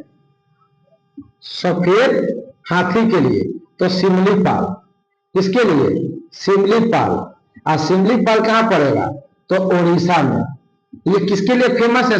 सफेद हाथी के लिए फेमस है। कौन? सिमलीपाल। फिर आपसे पूछेगा कि एशियाई शेर के लिए कौन फेमस है? एशियाई शेर, एशियाई शेर के लिए कौन फेमस है? तो गिर। कौन है? गिर। गिर कहाँ पड़ेगा? तो गुजरात में। कहाँ पड़ेगा? गिर। एशियाई शेर के लिए गिर है। और सफेद बाघ के लिए, ये सफेद हाथी था, अभी दिखाने जा रहा है सफेद बाघ। तो सफेद बाघ के लिए नंदन कानन, नंदन कानन, नंदन कानन फेमस है आपका। मगरमच्छ के लिए, मगर मच्छ के लिए, मगरमच्छ के लिए कौन फेमस है? भीतर कनिका, भीतर कनिका, भीतर कनिका फेमस है। फिर बोला कि एक सींग वाले गेंडा के लिए, एक सींग वाले गेंडा के लिए, तो एक सींग वाले गेंडा के लिए असम, असम में है काजीरंगा, असम में कहा है? काजीरंगा है। तो एक काजीरंगा एक सींग वाले गेंडा के लिए फेमस है। मगरमच्छ भीतरकनिका, भीतरकनिका मगरमच्छ के लिए फेमस है। नंदन कानन सफेद बाघ के लिए फेमस है। और गिर गुजरात में सियाई शेर के लिए फेमस है। और सफेद हाथी सिमलीपाल ओडिशा में है। और जंगली गधा के लिए कच्छ का रण, कच्छ का रण गुजरात फेमस है, कच्छ का रण गुजरात फेमस है। तो ये आपको भी ध्यान में रखना है।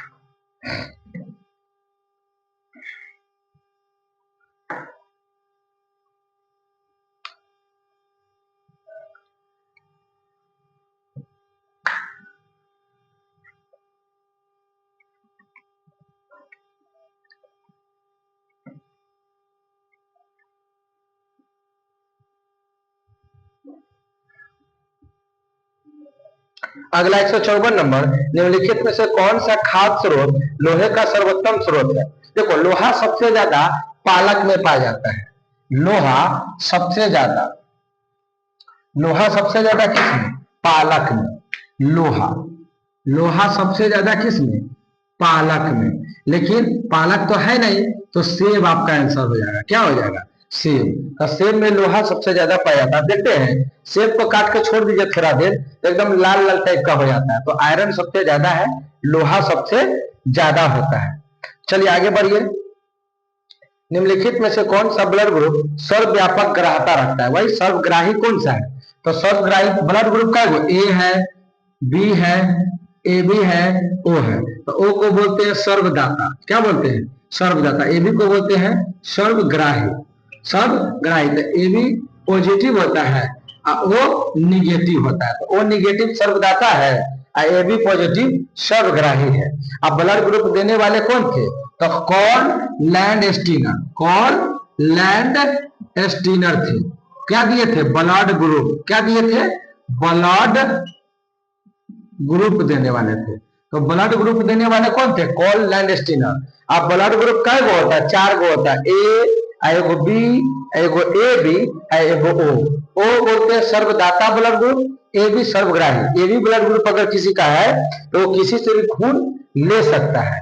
ओ ब्लड ग्रुप किसी का है तो किसी को भी खून दे सकता है, लेकिन ओ निगेटिव वाला देगा और ए बी पॉजिटिव वाला किसी से लेगा। तो इसको भी ध्यान में रखना है आपको। अगला प्रश्न है, कैल्शियम की आवश्यकता निम्नलिखित में से किससे होगा? और मांसपेशी का काम करने के लिए कैल्शियम की जरूरत पड़ता है? हाँ बिल्कुल पड़ता है। खून जमने के लिए कैल्शियम की आवश्यकता पड़ता है? हाँ बिल्कुल पड़ता है। हड्डी के विकास के लिए कैल्शियम की आवश्यकता? बिल्कुल। उपरोक्त सभी, तो उपरोक्त सभी हो जाएगा। कैल्शियम की आवश्यकता इन तीनों में सभी में जरूरत पड़ता है कैल्शियम का। अगला 157, निम्नलिखित में कौन सा विटामिन है जो जल में घुल जाएगा? तो जल में कौन कौन घुलता है? बी और सी। जल में कौन घुलेगा? बी और सी। तो जल में घुलने वाला कौन है? बी और सी। अब बसा में कौन कौन? तो ए, डी, ई, के। तो ये 4 गो बसा में और जल में वो बी और सी। तो चलिए इसका आंसर हो जाएगा, कौन है? कौन दिया हुआ है? बी और सी में कौन दिया हुआ है? देखो, बी और सी में कौन दिया हुआ है? तो सी दिया हुआ है, विटामिन सी, ऑप्शन नंबर 4। दही का खट्टापन किसके वजह से? तो दही में लैक्टिक अम्ल पाया जाता है। दही खट्टा लैक्टिक अम्ल की वजह से होता है। दूध पे बहुत बात बता चुके, आगे बढ़िए। ब्लड कैंसर को आमतौर पर किस नाम से जानते हैं? तो ब्लड कैंसर को आमतौर पर ल्यूकेमिया के नाम से जानते हैं। ब्लड कैंसर को आमतौर पर किससे जानते हैं? Blood cancer, blood cancer. तो ब्लड कैंसर को ल्यूकेमिया, ल्यूकेमिया के नाम से जानते हैं। किसके नाम से? तो ल्यूकेमिया के नाम से। कैंसर के अध्ययन को क्या बोलते हैं बताओ? कैंसर के अध्ययन को बोलते हैं ऑन्कोलॉजी। ओलॉजी, ओनको ओनकोलॉजी बोलते हैं। ओनकोलॉजी, कैंसर के अध्ययन को ओनकोलॉजी बोलते हैं।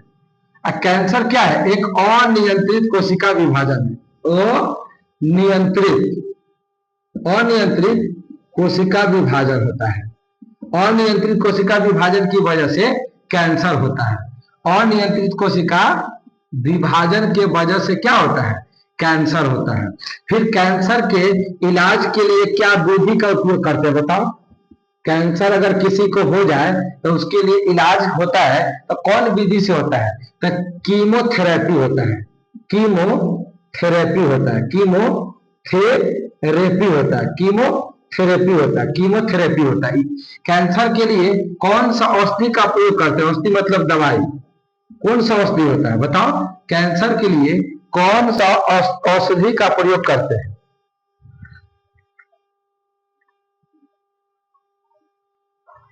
तो टैक्सोल। इसके लिए कौन औषधि है? तो टैक्सोल औषधि है। और टैक्सोल जो औषधि प्राप्त होता है वो यू नामक वृक्ष से प्राप्त होता है। यू नामक एक वृक्ष होता है, उसी वृक्ष पौधा से टैक्सोल प्राप्त करता है, जो कैंसर के इलाज के लिए बहुत ज्यादा जरूरी होता है। कैंसर के इलाज के लिए कोबाल्ट 60 का प्रयोग करते हैं। किसका प्रयोग? क्वाल्ट 60। क्वाल्ट 60 का प्रयोग करते हैं। और आगे लिखिएगा, इसके लिए कैंसर के लिए कौन सा किरण का प्रयोग करते हैं? तो गामा किरण। कौन किरण? तो गामा किरण का प्रयोग करते हैं। कैंसर के इलाज के लिए गामा किरण का प्रयोग करते हैं। एक होता है ब्रेन कैंसर। कौन कैंसर? ये ब्लड कैंसर है। एक होता है ब्रेन कैंसर। कौन cancer? Brain cancer. Brain cancer होता है। अब ब्रेन कैंसर के लिए ट्यूमर का यूज करते हैं। ट्यूमर, इसका ट्यूमर आर्सेनिक 70 का प्रयोग करते हैं। आर्सेनिक 70 ट्यूमर होता है। ब्रेन ट्यूमर ये भी कैंसर होता है। ब्रेन ट्यूमर कैंसर होता है और इसके इलाज के लिए आर्सेनिक 70 का प्रयोग करते हैं। किसका? आर्सेनिक 70 नहीं, आर्सेनिक 74। Arsenic arsenic 74। तो आर्सेनिक 74 का प्रयोग ब्रेन कैंसर में करते हैं, लेकिन क्वाल्ट 60 का प्रयोग ब्लड कैंसर में करते हैं। तो क्वाल्ट 60 का प्रयोग ब्लड कैंसर में करते हैं। तो कैंसर से इतना सवाल याद रखिएगा कि ब्लड कैंसर किसको कहते हैं? ल्यूकेमिया को कहते हैं। इसके अध्ययन को ओनकोलॉजी कहते हैं। यह अनियंत्रित कोशिका विभाजन है। इसके इलाज के लिए कीमोथेरेपी विधि यूज होता है। इसके औषधि को बोलते हैं टैक्सोल, जो यू नामक वृक्ष से प्राप्त होता है। क्वाल्ट 60 का प्रयोग कैंसर के इलाज के लिए यूज किया जाता है और ब्रेन कैंसर में आर्सेनिक 74 का प्रयोग करते हैं। चलिए आगे बढ़िए। बीमारियों और उनके जांच का सही रूप बताना है। तो बताइए विडाल टेस्ट किसमें यूज करते हैं? पहले इतना उतारो जल्दी से।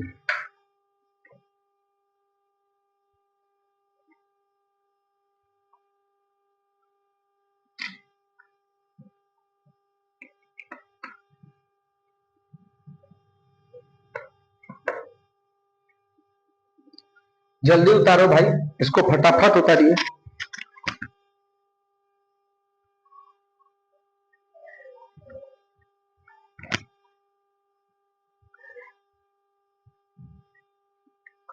चलो उतर गया होगा, अब आगे बढ़ो। अगला प्रश्न क्या है बताओ? अगला प्रश्न क्या नंबर है? अगला प्रश्न है 160 नंबर। बीमारी और उसके जांच का सही क्रम बोला है। तो विडाल टेस्ट किसमें यूज होता है बताओ? पढ़ाए हुए हैं विडाल टेस्ट। तो विडाल टेस्ट टाइफाइड के लिए, इसके लिए टाइफाइड के लिए यूज होता है। विडाल टेस्ट टाइफाइड के लिए यूज होता है। और क्या दिया हुआ है? विडाल टेस्ट टाइफाइड के लिए डिक टेस्ट दिया हुआ। Dick test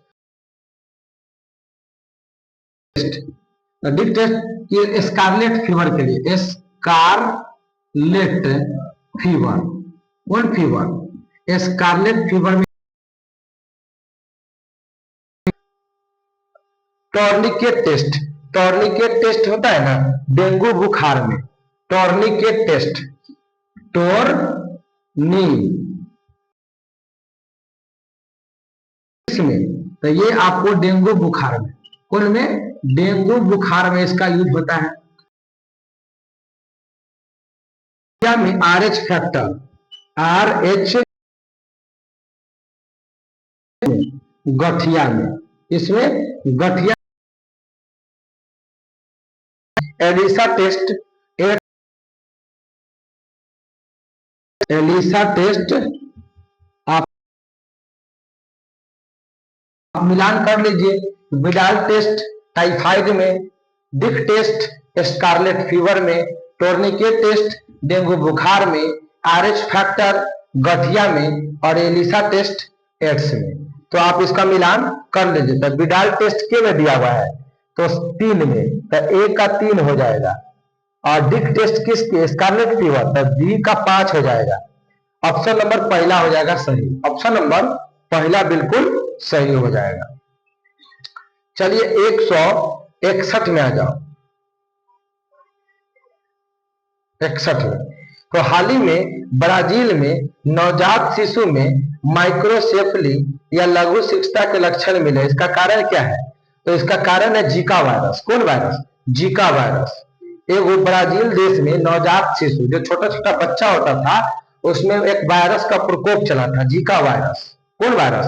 Zika virus. कहां पर? ब्राजील में। गाय का गर्भावधि काल 280 दिन, ऑप्शन नंबर 274 से 280 दिया हुआ, ऑप्शन नंबर बी। चलिए हम बात कर चुके हैं, धनाधन निकालते जाइए। दुधारू पशु में कैल्शियम की कमी से क्या होगा? तो दुधारू पशु में कैल्शियम की कमी से मिल्क फीवर हो जाता है। कौन फीवर? मिल्क फीवर हो जाता है। जहां से गाय दूध देती है ना उसके स्थल में बुखार लग जाता है, उसे मिल्क फीवर बोलते हैं। तो दुधारू पशु का मतलब होता है वैसा पशु जो दूध देता हो। क्या देता हो? दूध देता हो। तो उसमें कौन सा फीवर हो जाएगा? मिल्क फीवर हो जाएगा। किसकी कमी से? ऑक्सीजन की, सॉरी, कैल्शियम की कमी से। किसकी कमी से? कैल्शियम की कमी अगर दुधारू पशु में हो जाए तो कौन सा बीमारी हो जाएगा? मिल्क फीवर हो जाएगा। अगला 164, निम्नलिखित में कौन सा एक भारत का राष्ट्रीय जलीय प्राणी है? भारत का राष्ट्रीय जलीय प्राणी कौन है? डॉल्फिन। भारत का राष्ट्रीय जलीय प्राणी कौन है? तो आप कहेंगे सर डॉल्फिन है। कौन है? डॉल्फिन है। डॉल्फिन, डॉल्फिन हो जाएगा। कौन हो जाएगा? डॉल्फिन। तो भारत का राष्ट्रीय जलीय प्राणी डॉल्फिन क्या है? राष्ट्रीय जलीय प्राणी, जलीय प्राणी है। इसे राष्ट्रीय जलीय प्राणी का दर्जा कब मिला? तो 2009 में मिला। कब मिला? 2009 में। गंगा को राष्ट्रीय नदी का दर्जा कब मिला? गंगा जो नदी है, गंगा को राष्ट्रीय नदी का दर्जा कब मिला था? तो 2008 को मिला था। उसके बाद टाइगर रिजर्व कब आया था? बताओ। बाघ रिजर्व टाइगर प्रोजेक्ट कब आया था? बताओ।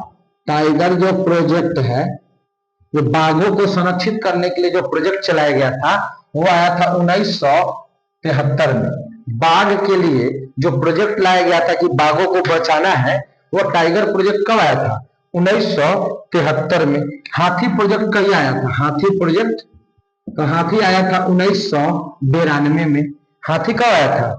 1992 में।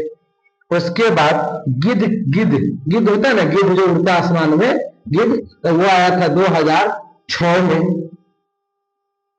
इतना याद रखिएगा कि डॉल्फिन को राष्ट्रीय जलीय जीव का दर्जा कब मिला? 2009 को। गंगा को राष्ट्रीय नदी का दर्जा कब मिला? 2008 को। टाइगर प्रोजेक्ट कब आया? 1973 को। हाथी प्रोजेक्ट कब आया? 1992 को। गिद्ध संरक्षण कब आया? 2006 को। गिद्ध जो आसमान में उड़ता है, कौवा टाइप का होता है, वही होता है।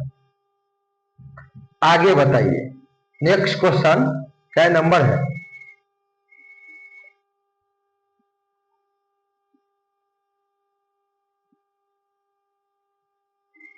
165 नंबर। एड्रेनलिन दिया हुआ है, एस्ट्रोजन लिया हुआ है, इंसुलिन है और फेरोमेन्स है।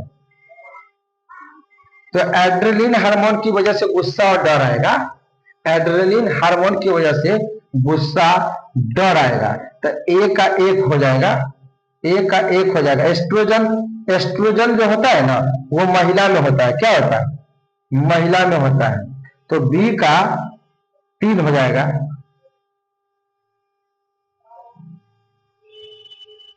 3 हो जाएगा। आकर्षित, साथ ही आकर्षित करना, यह हो जाएगा फेरोमेन्स। इंसुलिन की कमी ग्लूकोज हो जाएगा। तो मिलान कर लेना, ठीक है। आगे देखो 166, एक कार्बन क्रेडिट समतुल्य होते हैं। तो एक कार्बन क्रेडिट समतुल्य होता है, एक कार्बन क्रेडिट समतुल्य होता है। बताओ, एक कार्बन क्रेडिट समतुल्य होता है। एक कार्बन क्रेडिट क्या होता है? समतुल्य होता है। कितना समतुल्य होता है? तो 100 किलो कार्बन डाइऑक्साइड होगा, ये 1000 होगा। बताओ एक कार्बन क्रेडिट समतुल्य क्या होगा? उसका आंसर एक बार देख लेना क्या है। चलो 167, मिनी माता व्याधि का मुख्य कारण क्या? मिनी माता से क्या होता है? मिनी माता से, तो मिनी माता से पारा होगा। पारा की कमी से कौन रोग? मिनी माता। पारा की कमी, सॉरी अधिकता से, कमी से नहीं अधिकता से। तो पारा की अधिकता से क्या होगा? मिनी माता हो जाएगा। पारा की अधिकता अगर हो गया, पारा की अधिकता अगर हो गया तो आपको कौन रोग हो जाएगा? मिनी माता रोग हो जाएगा। अगर आपको कॉपर की अधिकता हो गया, कॉपर की अधिकता हो जाए तो आपको कौन रोग हो जाएगा? विल्सन रोग हो जाएगा। कौन रोग? विल्सन रोग हो जाएगा। फिर आपसे बोलेगा कि नाइट्रेट की अधिकता हो जाए तब, नाइट्रेट की अधिकता हो जाएगा तब कौन रोग होगा? तो ब्लू बेबी सिंड्रोम। तो ब्लू बेबी सिंड्रोम हो जाएगा, ब्लू बेबी सिंड्रोम हो जाएगा। अगर कोई सीसा का अधिकता हो जाएगा तब कौन? तो सीसा का अधिकता से इटाई इटाई इटाई इटाई रोग हो जाएगा सीसा की अधिकता से। फिर आपका आएगा कोयला के खदान में कौन बीमारी होता है? अगर आप कोयला के खदान में काम करते हैं तो आपको कौन सा बीमारी हो जाएगा? ब्लैक लंग्स लग जाएगा।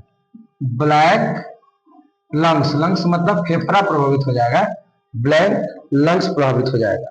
तो याद रखिएगा, अगर पारा बढ़ गया शरीर में तो मिनी माता रोग हो जाएगा, कॉपर बढ़ गया तो विल्सन रोग हो जाएगा, नाइट्रेट बढ़ गया तो ब्लू बेबी सिंड्रोम हो जाएगा, सीसा बढ़ गया तो इटाई इटाई हो जाएगा। अब कोयला के खदान में अगर आप नौकरी करते हैं, कोयला खदान में दिन रात रहते हैं तो ब्लैक लंग्स बीमारी हो जाएगा, ब्लैक लंग्स बीमारी हो जाएगा। कोयला ब्लैक होता है तो ब्लैक लंग्स आपको याद भी रहेगा। चलिए आगे बढ़िए। अम्ल वर्षा किनके लिए होता है? तो अम्ल वर्षा का जिम्मेदार होता है NO2 SO2, NO2 और SO2, नाइट्रस ऑक्साइड और सल्फर डाइऑक्साइड।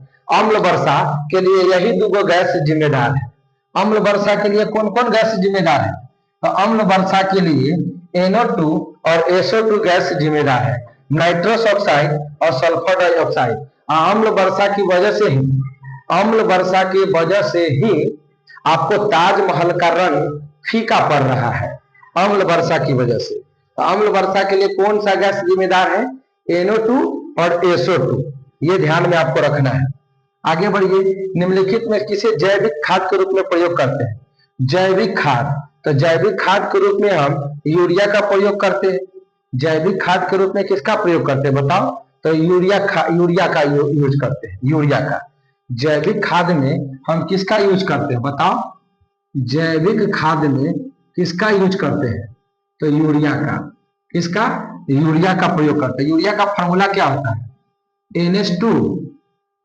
NH2 और CO और फिर NH2 होता है। तो NH2 CO NH2 यूरिया का फॉर्मूला होता है, NH2 CO NH2 होता है। यूरिया में नाइट्रोजन कितना होता है पता है आपको? यूरिया में जो नाइट्रोजन होता है वो 46% होता है। यूरिया में नाइट्रोजन कितना होता है? 46% होता है।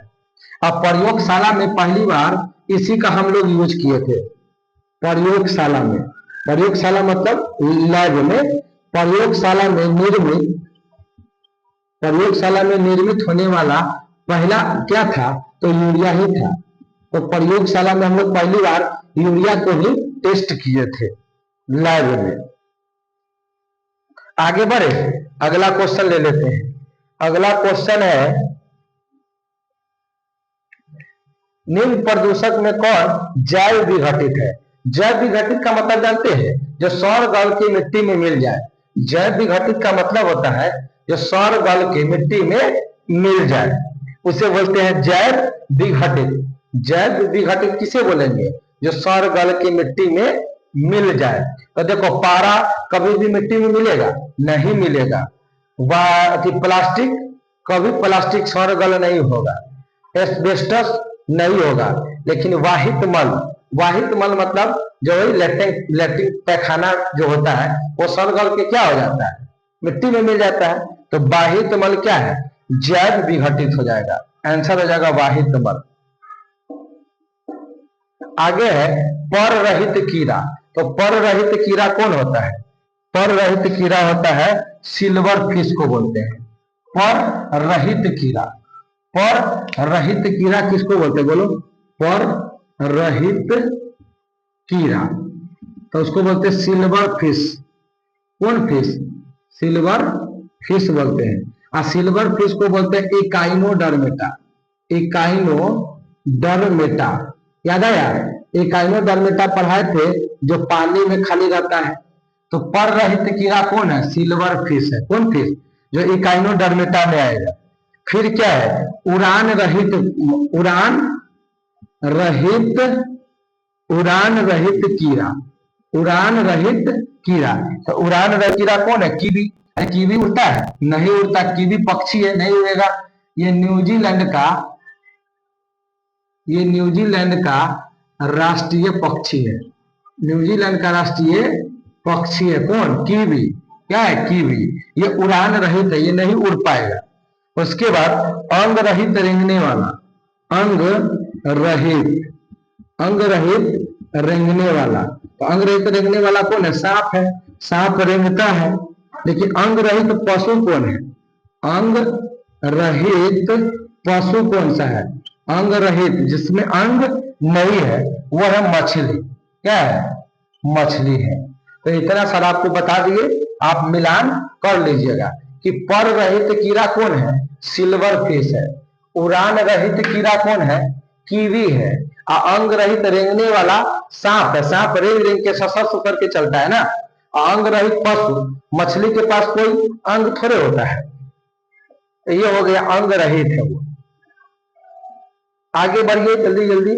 ओजोन बायोस्फीयर को बचाती है। तो ओजोन हमें किस चीज से रक्षा करता है? अल्ट्रा वायलेट किरण, यानी अल्ट्रा वायलेट किरण कहे तो कौन सा किरण? ओजोन हमें परावैंगनिक किरणों से रक्षा करती है।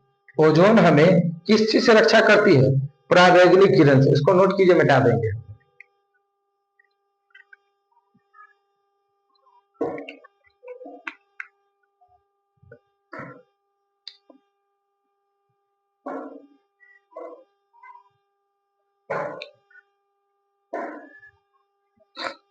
जल्दी करो, फटाफट करो भाई।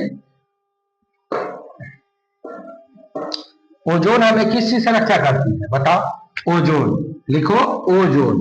पहले तो ओजोन का फॉर्मूला बोलो। तो होता है O3। ओजोन का फॉर्मूला O3। ये हमें परावैंगनिक किरणों से रक्षा करती है। परावैंगनिक किरणों से रक्षा, इसी को बोलते हैं अल्ट्रा वायलेट किरण। अल्ट्रा वायलेट किरण, इसी को अल्ट्रा, परावैंगनिक किरण को अल्ट्रा वायलेट किरण इंग्लिश में बोलते हैं। इसी से हमें रक्षा करता है।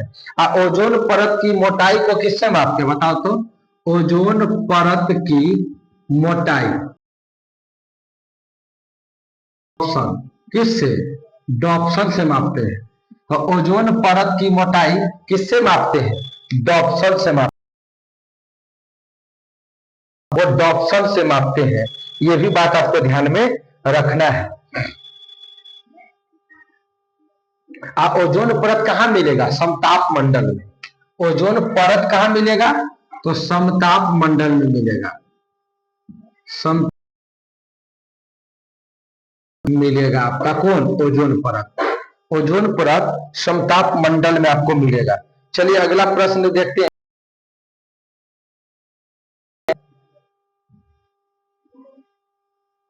अगला प्रश्न 173 का आंसर मिलान कर लेना।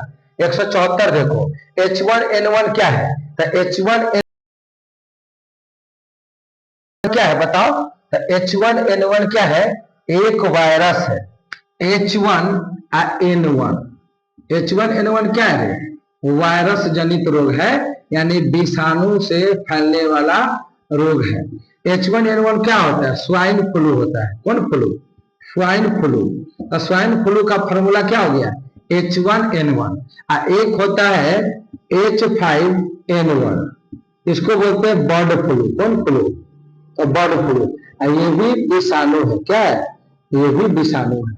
तो बर्ड फ्लू H5N1 और स्वाइन फ्लू H1N1 होता है। और दोनों के दोनों क्या होता है? विषाणु होता है। चलिए आगे बढ़िए। प्राकृतिक रेशम की कितनी मुख्य अवस्था है? तो प्राकृतिक रेशम के 4 अवस्था होता है। रेशम के कितने अवस्था? 4 अवस्था। आपको पढ़ा चुके हैं कि रेशम के कितने अवस्था है? 4। किसका? रेशम का। कितने अवस्था? 4। कौन कौन? एगो मूंगा, एगो ईरी, एगो टसर, एगो मालवारी। एगो मालवारी। इसके अवस्था कैगो? तो 4 गो।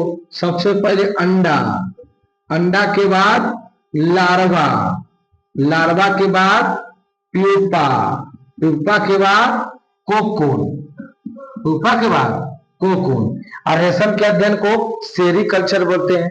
रेशम के अध्ययन को सेरीकल्चर। और सिल्क सिटी भागलपुर को कहते हैं। और रेशम मार्ग पे अधिकार कौन कर लिया था? तो कनिष्क। रेशम मार्ग पे अधिकार कौन कर लिया था? तो कनिष्क कर लिया था। चलिए आगे बढ़ते हैं। अपने मोबाइल फोन तक पहुंच नहीं हो पाना, ये कौन सा डर कहलाता है? अपने मोबाइल तक पहुंच नहीं बना पाने वाले को हम लोग नोमोफोबिया बोलते हैं। कौन फोबिया? नोमोफोबिया। अगर आपको मोबाइल फोन तक पहुंच नहीं हो रहा है, इसका मतलब आपको एक बीमारी हो गया है। उसका नाम है मोनोफोबिया। कौन फोबिया? मोनोफोबिया हो गया है। कौन फोबिया? मोनोफोबिया हो चुका है। कौन फोबिया हो गया है? मोनोफोबिया हो गया।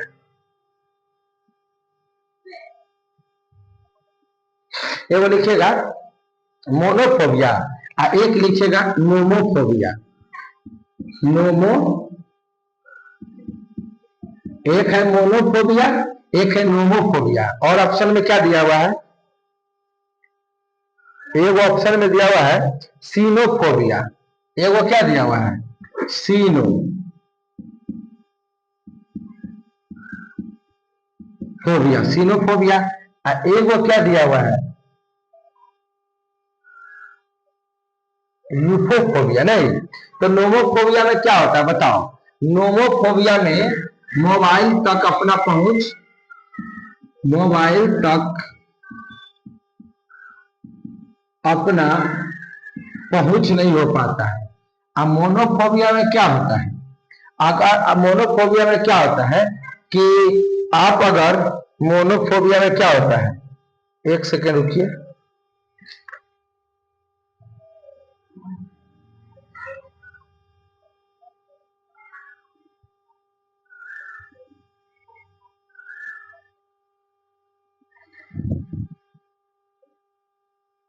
हाँ, मोनोफोबिया में क्या होता है कि आपको ऊंचाई से डर लगेगा। किससे डर लगेगा? ऊंचाई से डर लगने लगेगा आपको। आपको ऊंचाई से डर लगेगा। आपको किससे डर लगेगा? ऊंचाई से डर लगेगा। या फिर आप अकेले चल रहे हैं कहीं, मतलब ऐसे जगह पे चल रहे हैं, सुनसान जगह पे चल रहे हैं जहाँ एक भी आदमी प्राणी नहीं दिखाई दे रहा है दूर दूर तक। आप अकेले चल रहे हैं, आपको डर लग रहा है, तो वो भी मोनोफोबिया है। ऊंचाई, बहुत ज्यादा ऊंचाई पे आपको ले गए, आपको डर लग रहा है, तो इसका मतलब आपको मोनोफोबिया है। ऊंचाई से डर लगना, अकेले में डर लगना, तो मोनोफोबिया है। लेकिन मोबाइल तक पहुंच नहीं हो पाना, जैसे मोबाइल तक पहुंच नहीं हो पाने का मतलब हुआ कि कभी कभी ऐसा होता होगा आपके साथ भी, और हमारे साथ भी होता है, आपके साथ भी होता है कि कभी कभी रात में लाइन कट जाता है एक आध, और आप मोबाइल ढूंढते रहते हैं। क्या ढूंढते रहते हैं? मोबाइल। अपने मोबाइल के ही फ्लैश लाइट जलाए होते हैं, लाइट जले मोबाइल के, आप मोबाइल ढूंढ रहे हैं। आप मोबाइल है मेरे पास, अब मोबाइल का टॉर्च खुद बार के क्या खोज रहे हैं? मोबाइल खोज रहे हैं। यानी कि आपको थोड़ी देर के लिए भूल गए कि मेरा मोबाइल कहाँ है। तो उसको बोलते हैं नोमोफोबिया, यानी मोबाइल तक अपनी पहुंच नहीं बन पा रहा है, तो वो मोनोफोबिया है। और सीनोफोबिया में क्या होता है कि अगर आपको कोई विदेशी आदमी है ना, उससे डर लग रहा है, विदेशी आदमी से क्या डर लग रहा है, आपको डर लग रहा है, या कोई अनजान आदमी है जिसको आप नहीं जानते हैं उनसे डर लग रहा है, तो सीनोफोबिया हो गया है। तो कोई अनजान व्यक्ति से डर लगे या कोई विदेशी बाहर वाले से डर लगे तो वो सीनोफोबिया है। नोमोफोबिया मतलब अपना मोबाइल तक पहुंच नहीं बन पाता है। मोनोफोबिया में ऊंचाई या अकेले से डर लगता है, तो वो आपका आंसर हो जाएगा नोमोफोबिया। पहला ऑप्शन बिल्कुल सही हो जाएगा। लाइपेज द्वारा वसा के जलीय अपघटन, तो लाइपेज द्वारा वसा के जलीय अपघटन वसीय अम्ल और ग्लिसरॉल हो जाएगा। 177 का बी में टिक मार लीजिए। यह एक संग्रहित फल है। संग्रहित फल का मतलब क्या होता है, एगो फूल होगा और एकेगो फल होगा, एगो फूल और एगो फल, लेकिन फल में बहुत सारा ज्वाइंट होगा, यानी सब मिल के बनेगा, तो वो होता है स्ट्रॉबेरी। कौन होता है, स्ट्रॉबेरी होता है। कौन बेरी, स्ट्रॉबेरी होता है। बताइए रुधिर बल यानी ब्लड ग्रुप, यानी दोनों जनों का एबीए है, दोनों जन का क्या है, एबी है। जैसे मान लीजिए ये है माता और ये क्या है, पिता, तो माता का भी ब्लड ग्रुप एबी है और पिता का भी ब्लड ग्रुप एबी है। तो जो संतान आएगा, जो बच्चा आएगा, उसमें कौन सा ब्लड ग्रुप होगा, तो उसको ब्लड ग्रुप निकालने के लिए क्या है, इसको मल्टीप्लाई करिए एकरा से में, तो ए को ए में गुना करो तो क्या हो गया, ए हो गया। फिर ए को बी में गुना करो तो क्या हो गया, ए बी हो गया। फिर बी को बी में ए को गुना करो तो क्या होगा, ए बी होगा। और फिर बी को बी में गुना करो तो बी बी हुआ। और आपको मालूम है कि ब्लड ग्रुप या तो ए होता है, न तो बी होता है, और नहीं तो ए बी होता है, और न तो ओ होता है। इस चार को के अलावा कोई ब्लड ग्रुप होता है क्या, नहीं होता है। तो यहाँ पे ए ब्लड ग्रुप होगा, कभी भी नहीं होगा। तो ए में ए को एक काट दो। ए बी ब्लड ग्रुप होता है कि नहीं, होता है, तो इसको हम नहीं काटेंगे। ए बी ब्लड ग्रुप होता है कि नहीं, होता है, तो उसको भी हम नहीं काटेंगे। लेकिन बताओ बी बी ब्लड ग्रुप होता है क्या, नहीं होता है, तो ए व बी को काट दो, ए को बी को काट दो। तो अब देखो क्या क्या ब्लड ग्रुप मिल गया, ए को मिला ए, एगो मिला ए, दोनों तो ए बी है ना, तो कोई एगो ले लो तो ए बी, एगो खाली कथी है, बी।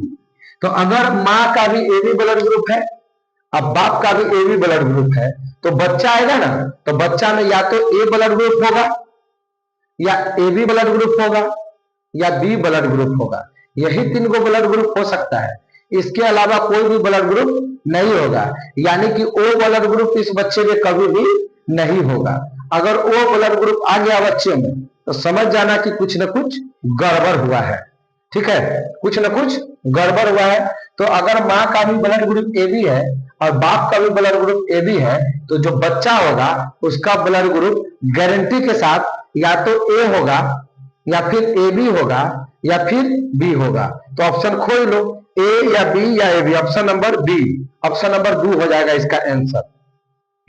180 है, भूख लगने पर कोई व्यक्ति सबसे पहले क्या खाएगा, तो भूख लगने पर कोई व्यक्ति सबसे पहले कार्बोहाइड्रेट खाएगा। क्या खाएगा, कार्बोहाइड्रेट खाएगा, क्योंकि कार्बोहाइड्रेट का काम है तुरंत ऊर्जा देना। कार्बोहाइड्रेट का काम क्या है, तुरंत ऊर्जा देना। तो हम लोग सबसे पहले क्या खाएंगे, कार्बोहाइड्रेट खाएंगे। और कार्बोहाइड्रेट ग्लाइकोजन में होता है, ग्लूकोज में होता है, तो इसका आंसर होगा ग्लाइकोजन। ग्लूकोज पी लेते हैं ना हम लोग, भूख लगा ग्लूकोज मार लेगा, एनर्जेटिक हो जाओगे। ठीक है, तो भूख लगने पे ग्लाइकोजन यूज होता है। यह एक प्रोटीन नहीं है। रेशम एक प्रोटीन है, लिम्फोसाइट प्रोटीन है, इलास्टिन प्रोटीन है, लेकिन कोलेजन प्रोटीन होता है क्या, कोलेजन प्रोटीन नहीं होता है, कोलेजन प्रोटीन नहीं होता है। तो रेशम एक प्रोटीन है, लेकिन रेशम एक प्रोटीन होता है, इलास्टिन प्रोटीन है, लिम्फोसाइट प्रोटीन है, लेकिन कोलेजन प्रोटीन नहीं है। कोलेजन त्वचा के रंगों को अच्छा करता है, जो त्वचा होता है ना, स्किन, उसको लाइटनेस प्रदान करता है। ये हो गया। तो आगे देखिए, यह आयन रुधिर प्लाज्मा में उपस्थित नहीं होगा, माने आपके ब्लड में कौन सी उपस्थित नहीं होगा। तो आपके ब्लड में सोडियम होता है कि नहीं, एकदम होता है, ब्लड में सोडियम होता है। सीए, सीए मतलब कैल्शियम, कैल्शियम भी ब्लड में होता है, Mg मैग्नीशियम, मैग्नीशियम भी ब्लड में होता है, लेकिन कॉपर ब्लड में नहीं होता है। तो ब्लड में कॉपर नहीं होगा। ब्लड में क्या क्या होता है बताओ? ब्लड में क्या क्या होगा? तो ब्लड में सोडियम होगा, सोडियम होगा, सोडियम को क्या बोलते हैं? Na। ब्लड में आपको कैल्शियम होगा, ब्लड में आपको कैल्शियम पाया जाएगा, कैल्शियम पाया जाएगा। ब्लड में मैग्नीशियम पाया जाएगा, मैग्नीशियम पाया जाएगा, लेकिन कॉपर कभी भी पाया नहीं जाएगा, कॉपर कभी भी पाया नहीं जाएगा। तो ब्लड में कॉपर नहीं होता है, ब्लड में कॉपर नहीं होता। आगे इसकी पोषण विधि होलोफाइटिक है। होलोफाइटिक कौन है?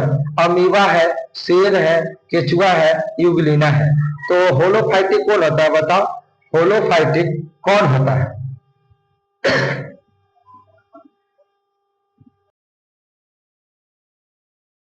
बना दे, होलो बना देता है। होलोफाइटिक कौन होता है? होलोफाइटिक कौन है? जो अपना भोजन खुद बना ले। क्या बना ले? खुद बना ले, उसे बोलते हैं होलोफाइटिक। क्या बोलते हैं? होलोफाइटिक होता है। तो यूग्लिना क्या है? होलोफाइटिक है। यूग्लिना क्या है? यूग्लिना, यूग्लिना क्या है? होलोफाइटिक है। ये पादप और जंतु के बीच का योजक कड़ी है।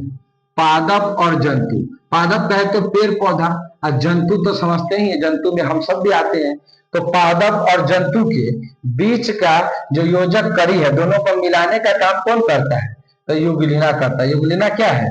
योजक कड़ी, योजक कड़ी। आप बोलते हैं ना जीवाणु और विषाणु, सजीव और निर्जीव, सजीव और निर्जीव के योजक कड़ी कौन है बताओ? सजीव और निर्जीव, सजीव निर्जीव का योजक कड़ी कौन है? तो यह है विषाणु। कौन है? विषाणु है। सजीव और निर्जीव के योजक कड़ी कौन है? विषाणु। लेकिन पादप और जंतु के योजक कड़ी कौन है? यूग्लिना। यूग्लिना अपना भोजन खुद ही बना लेता है। तो ये होलोफाइटिक है। क्या है? होलोफाइटिक है। तो चलिए हम लोग इतना ही तक क्लास को रखते हैं। हम लोग मिलते हैं नेक्स्ट वीडियो में। जब तक के लिए धन्यवाद। आप वीडियो को इसी तरह देखते रहिए, नोट्स बनाते रहिए। आपके लिए बहुत जल्द आगे तक का क्लास हम लेके आ जाएंगे। तो आप चिंता मत कीजिए, आपके लिए जबरदस्त तरीके से मेहनत किया जा रहा है। बस आप अपने लिए मेहनत कीजिए ताकि इसी बार सिलेक्शन ले ले, 2025 में ही आप लोगों का सिलेक्शन हो। भगवान से यही प्रार्थना करेंगे। लेकिन प्रार्थना के साथ साथ आपको मेहनत भी करना पड़ेगा, क्योंकि बिना मेहनत के भगवान आशीर्वाद नहीं देते। तो आपको मेहनत करना पड़ेगा। गर्मी बहुत ज्यादा है, इसलिए क्लास को हम इतने पे रोक रहे हैं, क्योंकि गर्मी से मेरा हालत पूरा की पूरा खराब हो चुका है। तो चलिए मिलते हैं नेक्स्ट वीडियो में। लेकिन जितना मेहनत आपके लिए हम कर रहे हैं, इस गर्मी में मर मर के पढ़ा रहे हैं, तो आपका दायित्व बनता है कि अपने सर के लिए मेहनत करें, अपने लिए मेहनत करें, और थोड़ा इस चैनल को प्रमोट करिए ताकि अधिक से अधिक बच्चे को फायदा पहुंच सके। तो शेयर जरूर कीजिएगा। आपसे जितना हो सकता है उतना हमारे लिए मेहनत कीजिएगा। हमसे जितना होगा हम आपके लिए मेहनत करेंगे। तो चलिए मिलते हैं नेक्स्ट वीडियो में। जय हिंद, जय भारत।